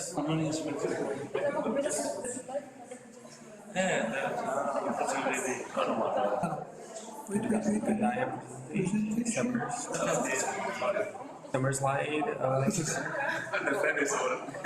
Pronto, 2019. It's my presentation in Toronto. J'étais avec l'ambassade d'Algérie. L'ambassade d'Algérie qui vient. Con l'ambasciata algeriana. Però nel senso, io sono una purtroppo. Bravo. Grazie. Grande, Thank you. bravo. Well, the problem is resolved. No, it was the problem, yes. Well, we can start again. So I'm going to present this movie for you. It's about, I think, 5 minutes. It's very important to listen to the sound. It's in French language. Sorry for the presentation because it's in French language. But I will translate just after present my begin my presentation. Sorry. Well, allora.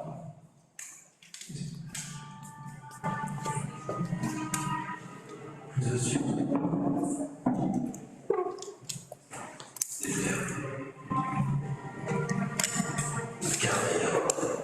citadelle du XIe siècle, aux portes du grand père de Sarajevo.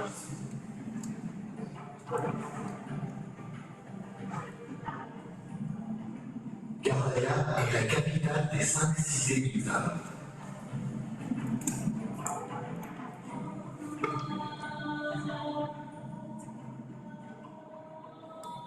Selon la légende, elle doit son nom à Daya, une jeune fille de grande beauté abandonnée dans une grotte.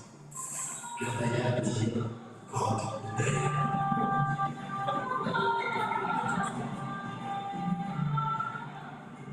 La perfection de cette ville fascine.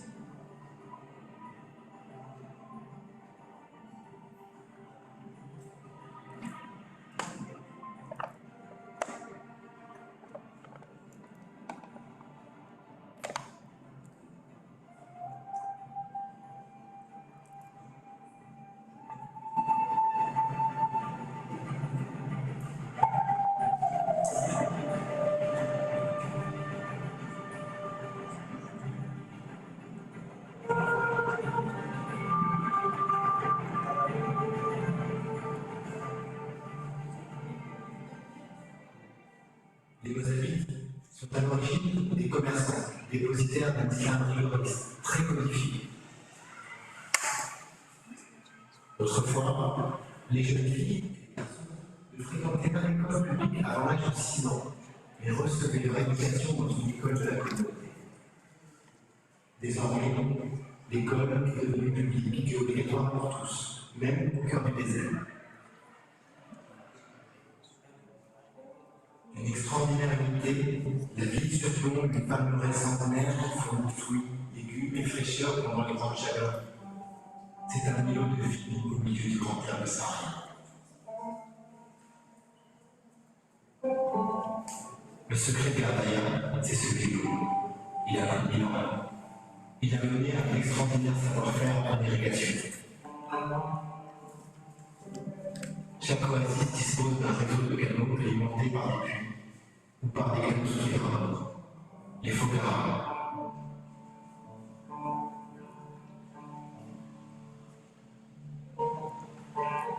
Au débouché de chaque canalisation, l'eau est reçue dans un bassin. Son débit est soigneusement mesuré avant qu'elle ne reparte pour être distribuée entre les jardins.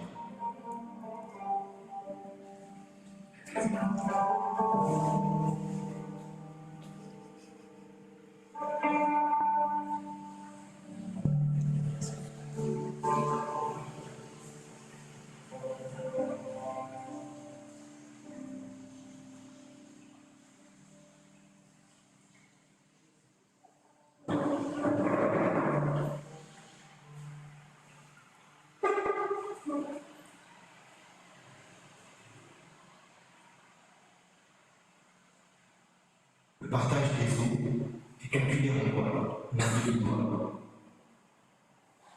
Ici, on ne partage pas la terre, on partage l'eau. C'est la loi imaginée par ces hommes du désert.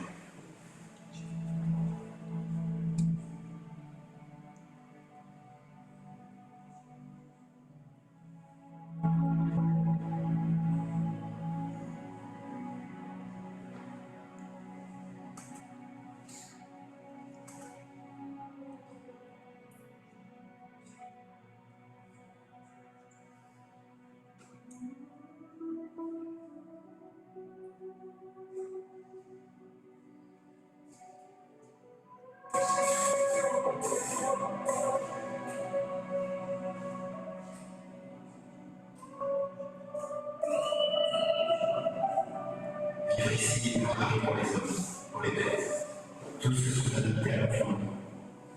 Beaucoup d'espèces attendent la nuit pour sortir ou éviter les prédateurs.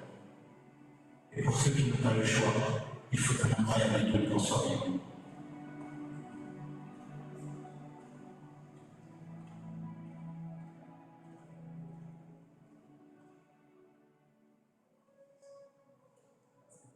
Après Gardaya, je m'enfonce dans le Grand Air. C'est une région devenue grande comme un tiers de la France. Le Grand Air se déplace constamment sous l'effet du vent qui souffle le sable. Cette barrière est difficile à franchir pour les hommes du désert.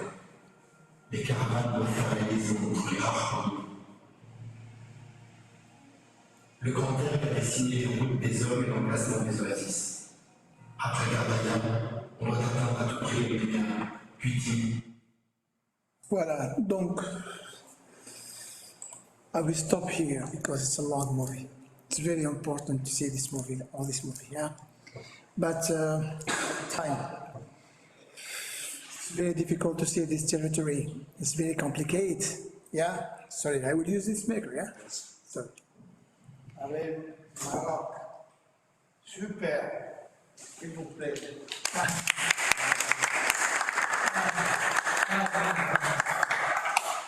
This is a long story between human and nature.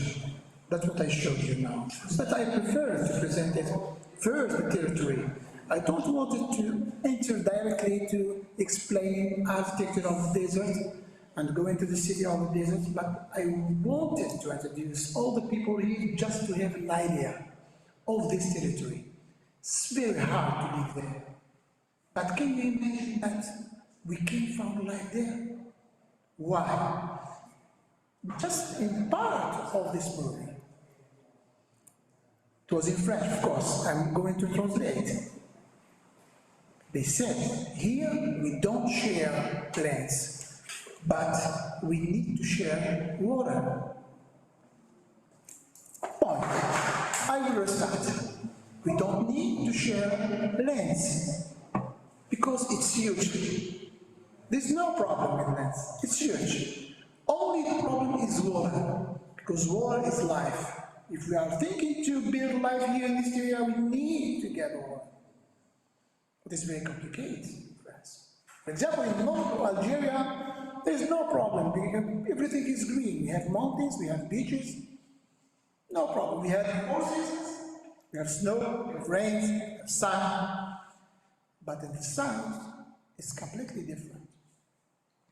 I prefer to show you this city named Gardaya because it's like key for us. All the institutions are actually 2,200 kilometers from our capital Algiers.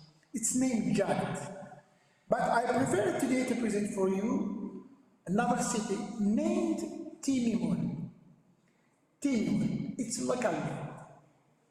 What does it mean? Tim, it's a local name. It's not like, for example, when we say New York, I don't know, Buenos Aires, Brazil, for example, Sao Paulo, Rio de Janeiro. No, Timimun is a local name. The people of this area name, it's like an heritage for them. It's mean our lands. It's mean our lands. Can you imagine in this reaction of the society, clarify certainly some ideas that to come to know that they are very attached to their lands. They don't want to leave. And they prove there. They are there since 2,000 years ago. And they resist with the nature every day, every moment. Well, now I'm going to go to start to present this Timimun, to explain now the city, because we are coming from the territory chapter and we are going down to the urban area. Well, when we see, for example, always your problem if you know. Okay. We can see the map of Algeria. I said we have 85% of our lands, the majority of our territory is Big Sahara, is desert. When you cross from the north of Algeria to the south, after 300 or 400 kilometers, the first line of the desert starts to become with the sand, little sand, and going slowly and to be very far, crossing between 2,200 kilometers and 2,500 kilometers, which is a huge country with all sand, you can imagine. Only two regions in Algeria. The first one is situated in the southeast, named Tassili Major. I have a chance to, maybe for the next time I'm going to meet in Brazil, I don't know where, I can come to explain another region of my country. It's very beautiful also there. There, the humanity was written, the history of the humanity was written on the rocks. Perfect. All the researchers around the world in architecture, in history, in archaeology, in different, in civil engineering also, they can come to make the research there because it's huge space for everyone who wants to see there. Where? Look, for example, after this presenting the geographic situation of Timimun, we can find it's about, I think, 1,200 kilometers far from our capital, Algiers, on the south. Talking always about territory, turning back to the territory. It's very difficult to live there, I said. But there is a little life inside. And here, with these maps, I can present for you, for example, the situation that you can find in here. This is Timimun, situated in this big and huge. the same map that we can find locality of Timimun and little villages just around this huge territory. So what is really the problem with this territory? Not only about water, that it's difficult to be there because we need materials, yeah? We need materials to bring materials. You know, in the past, I told to my friend, Ahmed, no cars, no trucks, but solution, it was all the people in the past using animals, you know that? Yeah, the animal, local animal was the camel. Yeah, with the camels, we here can cross all the big deserts because the camel can resist. Look, the people that I thought in the past, and they bring a lot of materials from different regions and make construction with local materials. Well, alors, we can see here the different forms of landscape. Now, we go to the landscape, can present this picture that resume all the landscape there. It will be not difficult to see green areas, but we can introduce this concept to make the landscape with this reality that it's very difficult to create green spaces. We should to bring the real, the perfect plants, if you want, who can resist from the limits. Generally in the desert, when we talk about the desert, we have on our minds what? It's a palm, yeah? The palms, you know the palms? The palms, this is the palms. Because it's very important to say this trees can be integrated inside this territory, very, very important because they produce two things. First, the sugar, we know that, and dates, the fruit is the dates, you know? Dates, it's perfect fruit. You don't need other fruits. If you go in our religion, in our tradition, we said if you take 7 days, for example, maximum by day, you are safe all the day. You are safe all the day. You don't need to take a medicine, for example. That's what God give us in this lands. Where you can see, for example, in this picture, the support between 3 states. The first one, you can see here, part of the Ksar, it's like the old city, it's a local name, Ksar, K-S-A-R. It's the old city, composed by a lot of houses built with local materials. And the important thing to show here that the color of this house is the same, not actually what we are building. So the yellow, the green, and the, no, it's uniform color. Only the same color. Why? Because the material using have this color. We can't change it. It's natural color. We are not going to paint. We don't need to paint. It's natural color. So in this way, we have 2 opportunities to explain that this material can resist, we can build with it, and give us the color. Very nice. Actually, in our technology, we are thinking to develop some materials. Always these materials can resist, yes. We are going to paint it, maybe. We are going to make another research to develop this material, maybe. But look there, 2000 years ago, the same materials resist and produce very beautiful architecture. I'm going to develop another picture for you. When we talk about the identification of interventions of Timimun Ksar, the old city, look at this picture, for example, from high view side. All these houses are in junction with the others just to create the continuity. In the Qasr, never you are going to find separate house and limited house. All the houses are cooked. Why? We can ask. Here we can return back for what that I explained in the morning, that in our tradition, in our culture, in our religion, the system of building is the synonym of our tradition, our culture. You know, majority, all the cities in Algeria in the south, during the past, or actually, they practice Islam, you know that.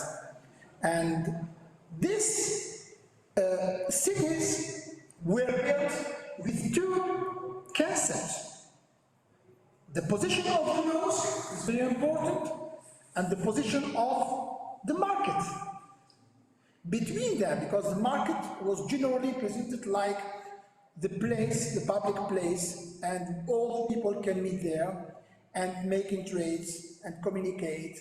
The same for the mosque, because we go there to pray, all the people go 5 times per day, from beginning of the day to the end of the day, with different times, of course, during the day.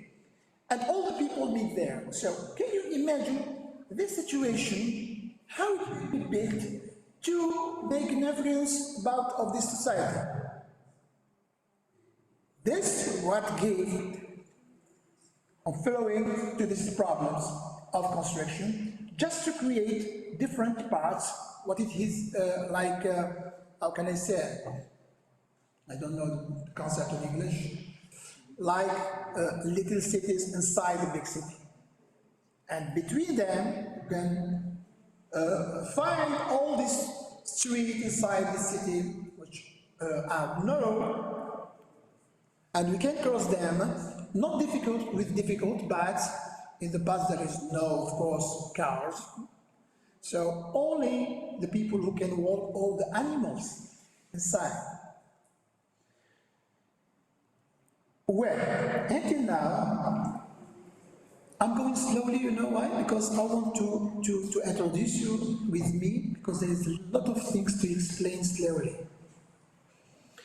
Well, returning back, the identification intervention of the Qasr of Temimun, we can see the sand near the city.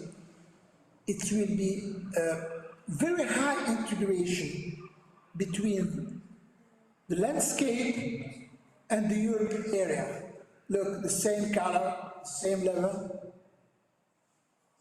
Actually, we are making construction to high building, yeah, in our big cities. But here, everything are in the same, how can I say it in architecture, who know that? The skyline. And the same skyline. So it gives possibility to protect the city inside this territory, because the climate is very hot. And if we are going to be immersed there, automatically we are in front of the sun and we are going to get a problem during all the day. So we are going to be in special level, if you want, just to be in the same skyline with the nature, with the landscape. Here the system of irrigation named Fugara also is the same system of irrigation of the palms, of the, if you want, all the palms, in the oasis, if you want. So this system of irrigation is unique in the world. Only there we can find the system of irrigation. Why? Look for this picture carefully, please. You are looking at this, there is some, and here in this picture you can find these circles, if you want. And every circle, you get a dimension, and the water crosses this circle. It's calculates where it's going at the quantity of the water. For example, in this oasis, I have 20 pounds. He had, for example, 100 pounds. It's not the same. I'm not going to take all this water for me, or we are going to share in the same time the water. She needs more quantity than me. So it calculates everywhere, because everywhere, like for example, here, you are looking for this system. That's everywhere is going for part of the oasis. And it's to calculate that we are not going to play with water. That's what I said for the first time when I explained for the first video. He said, here, we don't need to share lands, because there is no problem. We need to share water. Water in the desert is more expensive than gold. You know that? It's more expensive than gold. Water is life. That's why the UAE system is a very, very old system. We can find this system in the majority of our citizens' side. Also in Mali, for example, because we are neighbors, we have borders together. That's what I wanted from Ahmed thing for us, because we are neighbors and continuing the same system, same way with him to explain this architecture, Sudan architecture, colors, landscape, water, right? It's purely cast of architecture. Sorry, I'm going to go outside, but I'm doing my job. It's purely cast of architecture. In the same way, we see this section, for example, here we can illustrate, we can resume if you want. This is the part of the old side of city. Here we see the south, the old city here. It's near the oasis. It's never, you can't separate the oasis for the south. Why? There is a question. Who can? It's very easy. The answer is very easy. Why always the oasis is near the south, the old city? Who can answer me? We get water, okay? Because we are talking about ecosystem. Here we are creating an ecosystem. Green, water, construction. We need wind, the beautiful wind coming from generally from the north and east. We have water. It's like an AC, natural AC. Actually, we use the ACs, yeah? But this is a system of natural AC. So we have water, and we have the oasis, and we have the city. So we are here. During the year, during all the time, we are creating a balance between these three more important concepts in the desert. Now that, well, this is the historical process of formation of pixels during the time, the first step, second step, third step, and actually, look, this is the period. So this zone, all these old cities, for example, for the first step, here, what we are talking about the intermediate period, 300 years before GC. Can you imagine? 300 years before the city was built, for the first time started to build the city, because we found there with archaeological systems, or with our colleagues, that there's some walls. It came from this day, 300 years ago before GC. The second time, we crossed this period, what's its name? Extramuros. Muros is coming from the French word mur. It's a wall. Yeah? It's a wall. So the first period was inside. After, for example, 4th centuries, 6th centuries, we make an extension for the city to come outside this wall, this old city. It's like our video here, for example. We can find all these walls around this old city to protect the city. After that, they made an extension with your progress, for example, and to get other construction just in the extramuros lengths, if you want. The third step is the period just of the colonization French period, because the French army go there and colonize this area also, but they built another part of the city, outside also in extramuros. And the final step falls between 1936 and 1962. 1962 is a very important date for us, for the Algerian people, because it's our independence. You know, we were independent country in 5 July in 1962. And last one, this is actually what the city means actually. So we have the part of extramuros and the part of intramuros. We can find in this map, if you want, always the historical process of formation and transformation of the Ksar. The part here, all this part is the oasis who protect the city. The second part is the old city, which is named Ksar. And this part is the new, what the colony armies construct and we develop after the independence period, right? Some pictures, very, very beautiful pictures that I wanted to show you. Looking for that? You can see here the system of Fugara, but I explained about water. It's coming from this, because it's like canals underground who cross all the old city and go into the parks, go into the oasis, starting from the city. Where? Someone can tell me how we can bring this water from where?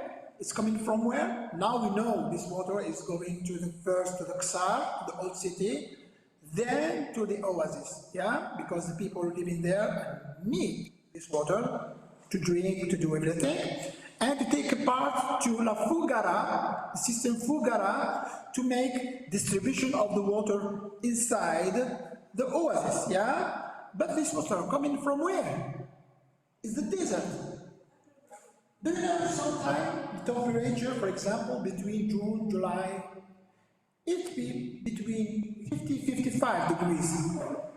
Can you imagine? 50-55. Here, for us, for example, we are in Italy today, it's 32-35.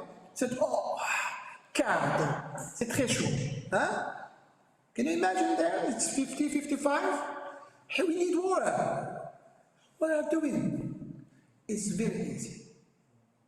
Do you know that in the underworld of this desert, Algeria have the half of the world reserve water? In Algeria, we have the half, 50% of the reserve of water around the world, underground. It's very huge. Have you understood this or I repeat? In Algeria, they detected that underground, very underground, we have 50%, we possess 50% of the reserve around the world. What the world have like reserve of water, we have in our country 50%. Why? That's why it's a very huge country.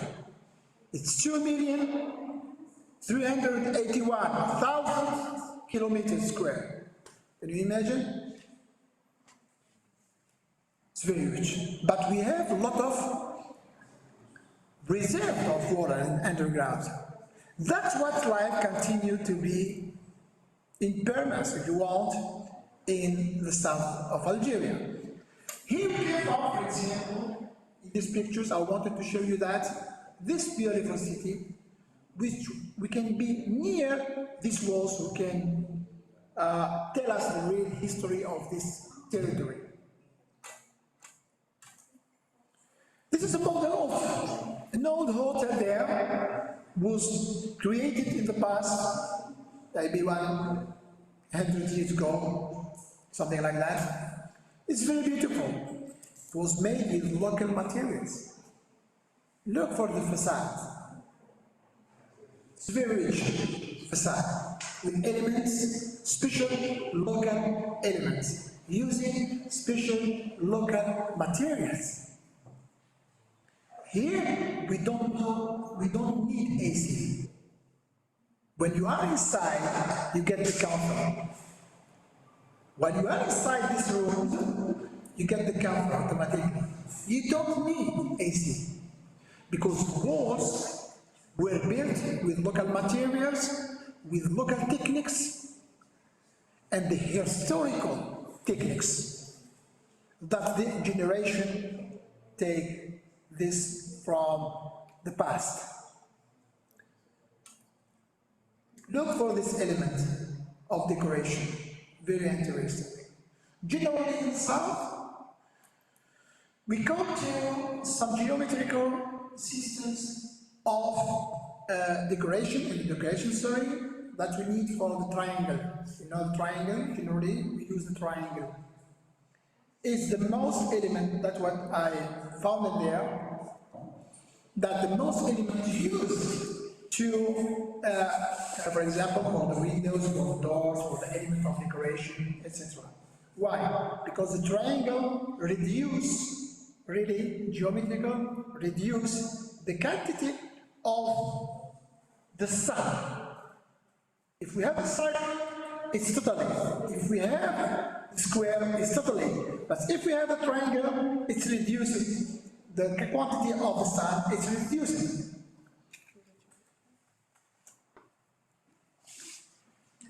Other pictures, historical process formation, I will go quickly, because there's a lot of things to explain. Here I'm going to explain something very important also, typological reading.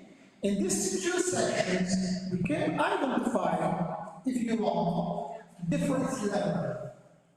The different levels. Why? We are in the middle, we are the first level, the next middle of the first level, etc. We are going to reduce the quantity of the sun also, to be always protected by these levels. This is one of the walls. Look, for example, it's about 45 centimeters large, 45 centimeters, and it's with adobe, the local materials. That's why we have this scaffold inside. Another section to prove that the dimension and the form of the wall. Look, for example, for the form of this wall with its foundations, and it's taking the triangle form. Really, it's not directly taking the triangle form, just to be to take this problem of resistance civil engineering. They calculate the resistance of this wall. So we use the big rocks starting in the middle. Rocks, and small wall with some dimension between 20-25 centimeters, just to get for the level that we want to stop there, the roof. Right. Other picture, the details, here construction materials and techniques, the traditional systems. For example, here we have the waterproof layer of mixed plaster. The first and second one, we can get this stick with between 20-25 centimeters that we will explain now, and we can get the last part compacted. The last part of this roof will be compacted just to protect for the rains, for example. Someone tell me you are in the desert, how are you talking about the rains? Yeah. We have rains. During the period generally between June and August, but it's not the same system. No, it's not the winter season when we are going to see this. Right? I'm coming. It's very important what I'm going to say now. The question is system development. What does it mean, system development? We talk all the time around the world, we are in conferences around the world, and we are always talking about sustainable development. Really, I'm going to one question posed by François Matteo. Can we really connect global and local scales? Talking about the scales of territory, you remember? In a large machinery, every single principal government in the whole world at each single place or places. We don't know, because here actually, sustainable development dreams, we want to get dreams. And there is a small world without clashes, conflicts, crisis. Here actually, we are in crisis. Architecture across this period, crisis. Architecture actually is in crisis. What we are going to build, what we are doing, what we are making like construction. Is it historical? Is it our identity? Is it our cultures? We are preserving our cultures? We don't know. This is the problem actually, that we say it's a realistic smooth world without clashes, conflicts, and crisis. That's right. The answers. Now we are going to give the answers. But with such definition, I wrote here, sustainable development is relatively quickly placed at the middle of three contradictions that are difficult to reconcile. First, compromise between the interests of current and future generation, of course, that would be said. Yeah. Compromise between the properties and individualist developing countries. We need to develop the countries with this architecture. The third one, compromise between quality of life. Here we start. What is it? Ecosystem preservation. And the south in the desert, we are talking about ecosystem preservation. We need to protect. What is the solution now? Is to protect this ecosystem. Yeah. If we have this idea, I'm going to show you now what I'm doing with my students, what we don't in the past exercises, is I'm going to show you one example. Where me with my students, the solution, is it in the training? No, we have some things to explain. We have academic research, we have raising public awareness, of course, and we have education and legal text. This three concepts can answer for what we said about preservation of the ecosystem, right? The training program, of course, definition of construction, materials, structures, site organization, property, etc. This is my project. This is the final last stage. Now, we are in scale of architecture. So we were in territory, we came to the Europe, we go now we are in architecture scale. Look, for example, here what I've done with my students, this sketch, to create little city outside, the proposed little city outside, who can answer for all the answers about all the questions was developed about territory and your problems. I drew this with my student, sorry, and you can see here last day of sketch, because we draw a lot, we are architects, all the time we are in colors, with lines, with green, you know. Some people said for us, hey, what are you doing? You're all the time like this. Yeah, because we are thinking to produce an idea, to develop an idea.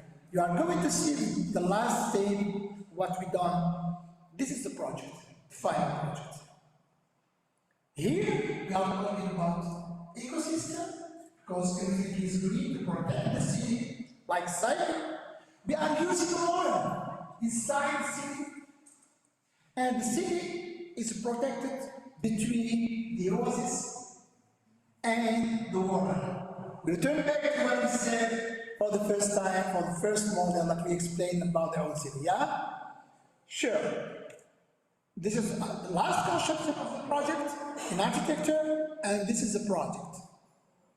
You can see first here in the center, we develop the water in the center to protect the project with this band of palms, it's green, and the big band, it's outside the city to protect all the city.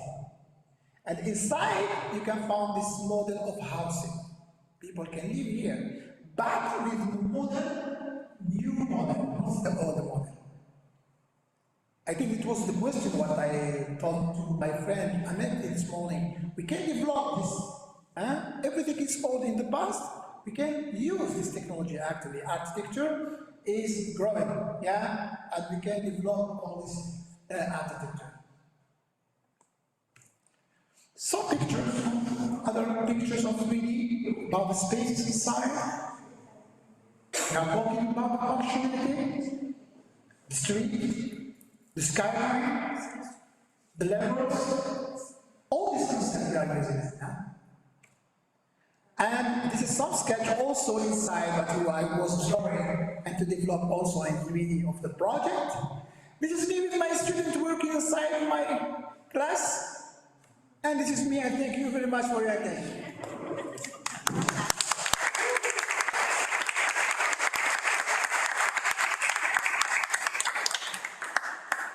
Well, I hope really it was purely a class of architecture. But inside, we discussed about history, culture, society, and all this. But what's really architecture has this opportunity in architect, okay? If there's some question, I'm here. If there is not some question, okay. That's it. That's it. You want to talk about? No, that's all right. Sí. One question now, I have a good voice. Nice. Yeah, the lens, the property of the lens in houses is the community or it's the owner? Sorry, can you repeat, please? In the oasis, the properties of the lens. Yeah. It is a private property Yeah. or the state? No, it's private. Generally, it's private. 19% it's private. It's private. It's like an heritage from all these families, you know. The society inside this old city is very complicated, you know. It's like an heritage for this family, for example. Yeah, that's what I said. It's 19%. It's private lands, and all this generation can take this lands and work inside doing agriculture and you want plants, palms, everywhere. Vegetables also. And this property have a register in that area? Ah, I know your question because you are in cadastre, yeah. Because I Cadastre. That's a good question. This is a problem. Really, this is a problem. The problem of cadastre in the south is really a big problem. Not in the urban areas, but in the green areas, if you want in the oasis. Because it's very complicated to get the papers in the past. Who is really the owner, if you want. maybe it will be necessary to have a program to develop. Yeah, actually, the Algerian government started to do it. And they are thinking about all the possibilities to get this solution for cadastre to resume. In the north, the problem is not a problem for us. In the north, it's clear. In the south, it's a little difficult. Not clear for the state. Yeah, probably, yeah. Thank you very much. So, c'est une chance pour vous présenter Madame Iliana. C'est une très bonne amie à moi. C'est une femme qui m'a aidé beaucoup. C'est une femme qui m'a ouvert les portes. Sorry, I'm presenting Madame Iliana from Romania. Sorry. She's my best friend. She opened all the doors for me to be celebrated around the world. She gave me some helps, if you want, to encourage me to continue in this way. We meet every year. I think, twice or three times in Bucharest, in Brasov, in different cities in Romania. She's actually an expert in cadastre. The cadastre system is very, very important. Actually, it's a problem for different countries, you know, to be proprietor owner of these lands and how we can manage it. It's very difficult to be inside these problems. So I will thank her to give me her help. Thank you very much, Eliana. I hope to continue to help me all the time. Thank you very much. Other questions?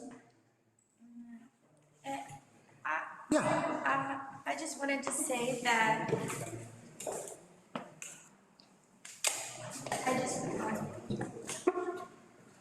hello. It's not working. Yeah. It's not working.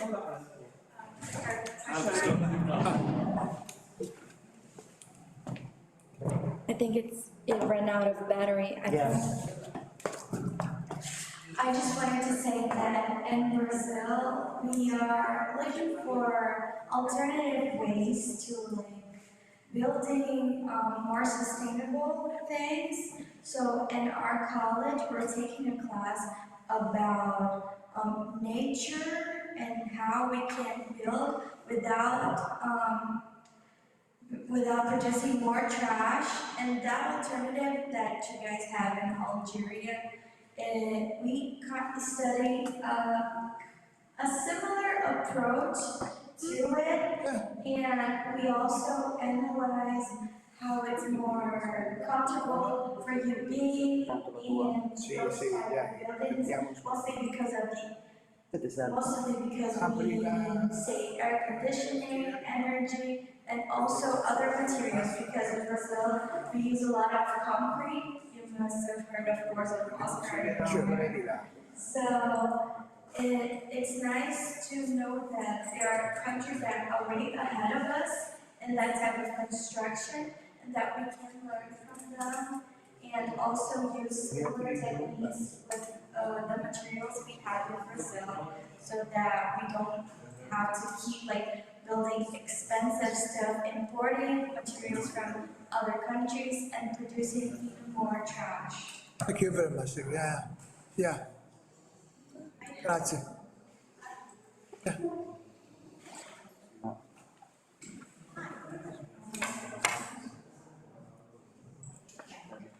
I don't know if this is actually a question or I don't know if this is actually a question or a commentary, because I wish I could take your classes. I really enjoyed it. Thank you. I researched about cultural heritage and something we call cultural landscape. That is absolutely just what you said. Connection with people and the environment, and how to balance it, and how to adapt ourselves to the environment we live on. Because in general, our native societies knew how to do it, and after colonization, it was imposed to us a lot of different techniques and a lot of different kind of thoughts, and now we have to kind of retrieve the ancient kind of knowledge that goes on with our environment. So we also have very hot weather, as you do. We don't have much of so dry weather, like the desert, but we do have areas in Brazil that are dry. What I want to ask you is, can you recommend me books on the things you said, like books on urban planning and books on technique constructions? Because it's really hard for us to access and to know materials from Africa, from Arabic countries, and etc. It can be in French, because I can translate it later, or I can learn how to read it. Just please don't be Arabic because it's a bit harder. But French, I can manage myself, like Google Translate. Yeah, I'm going to answer you. Yeah, you can just write it down on my notebook later, and I can share with my colleagues. I just wanted to ask it public, in public, yeah, publicly, I don't know. Yeah, I'm going to answer you. Thank you for your question, your observation, if you want. So, actually, I have a lot of articles about heritage. That's it. So, we are thinking to create, sorry. Good. Thank you for your question and your observations. So, we are doing that, don't worry. It's coming. With my colleagues, we are thinking to prepare something about these techniques of realization of buildings and to preserve these old systems if you want, because people around the world want to know. That's what I showed in Toronto in 2019.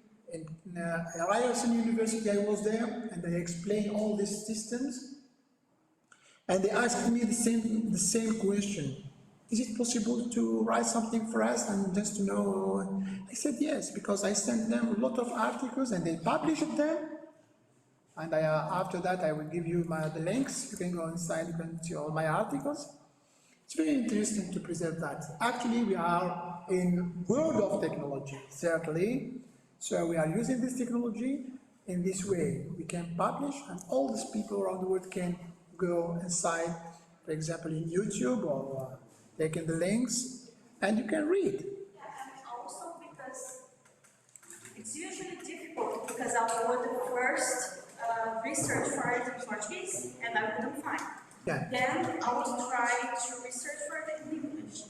Maybe I could find one thing or another. I have already found some things, but I would need to research in French, and I wouldn't go this, like, I'll take years and years to learn French, to learn the...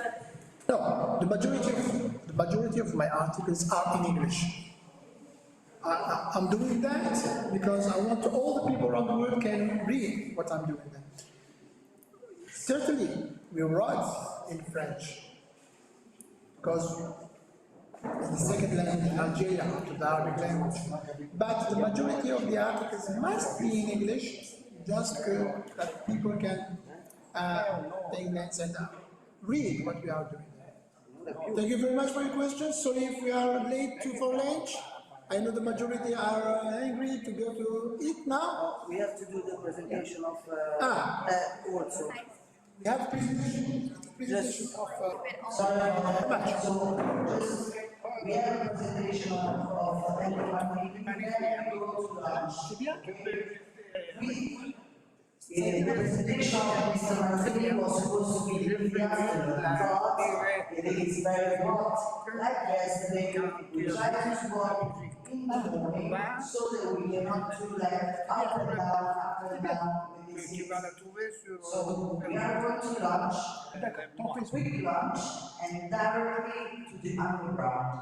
Because Mr. Kawabizari, the unit today, is going to bring us underground, and at 3:30 we have to be exact hour. Today there is no possibility to be late, I'm telling you, because we have to go there, we have hours to enter, hours to go out, okay? So we are going to Montanucci and then straight to the dome. He's waiting for us there, okay? So now, presentation of Edgar Martini, then we go up, we eat, and we go underground. Ciao. Okay, thank you, Papa. Voilà, tu restes ici. Je suis avec toi. Moi? Oui. Bon, ça c'est the last presentation. The last presentation. 10 minutes, no. after footing, Mountain Bar, lunch, and Duomo, okay?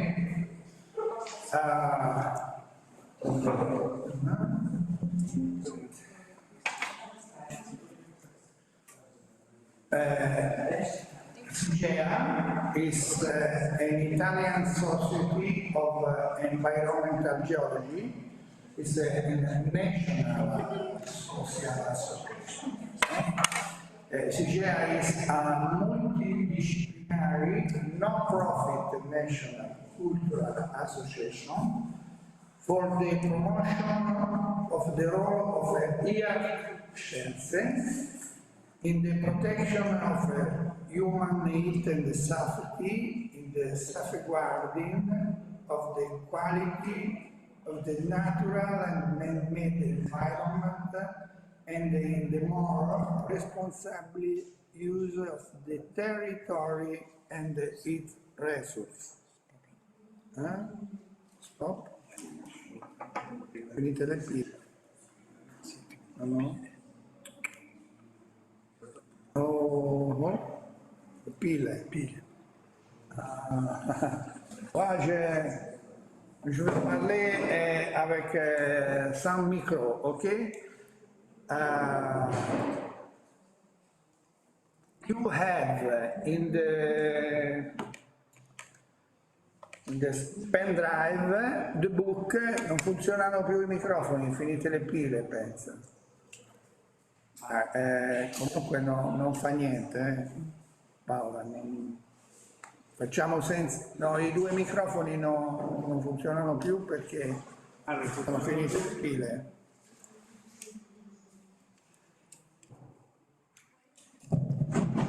Ora funziona. Paola, magica. Ok.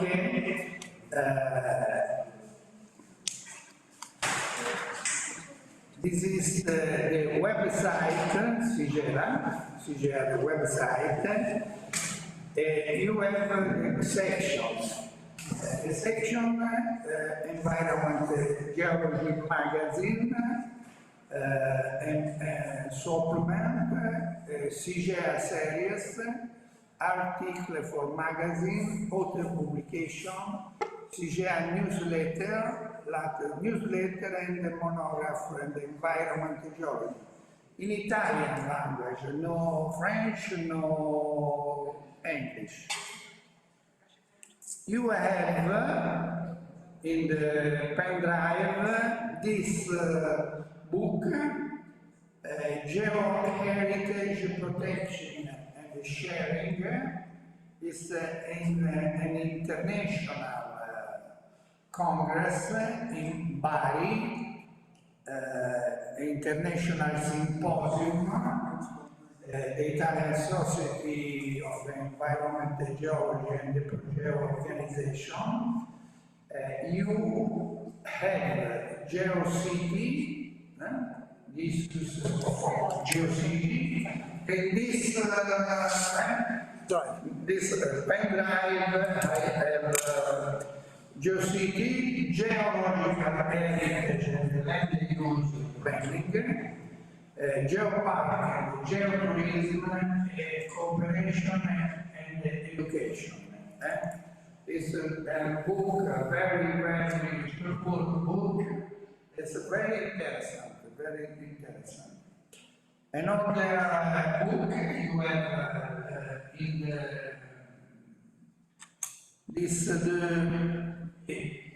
proceeding of the National Conference technique of ancient hydraulic, Rome, aqueduct, lac, etc. You have the archaeological heritage, the archaeological heritage. This book is in Italian language. It's in Italian language.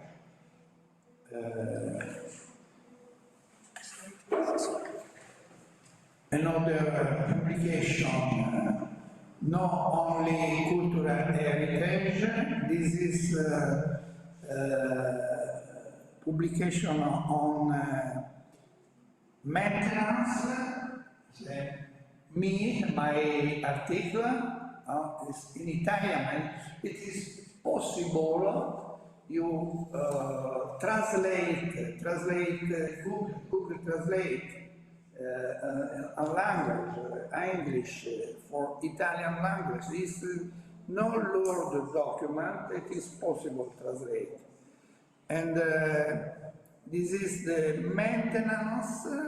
I have maintenance is feminine noun from the verb. Okay, maintenance.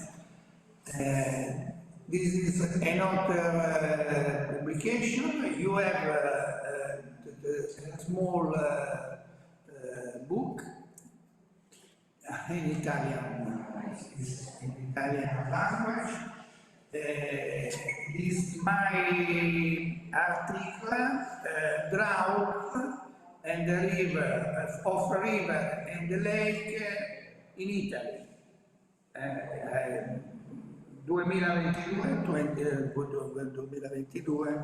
2022. Yes, drought. This is my article. You have this book in the pen drive. Stop. Finish. Okay. Thank you very much.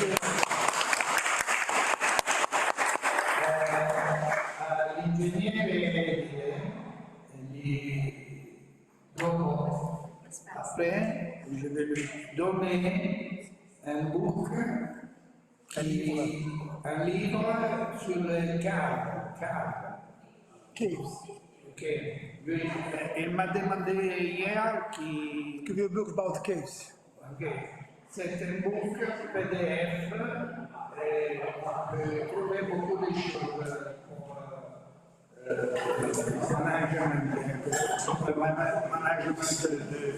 de câbles, etc. C'est la gestion des C'est toujours ici gère. Très bien. Parfait. Parfait. Merci. Merci à toi. C'est bien? Le cours était bien?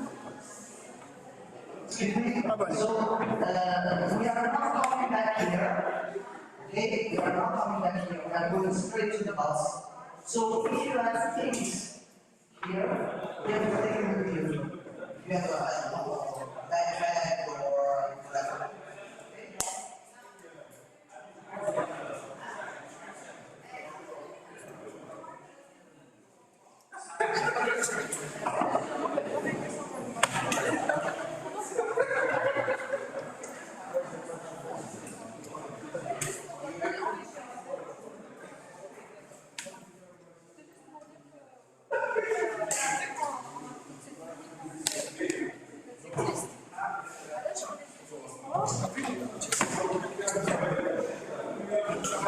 Merci.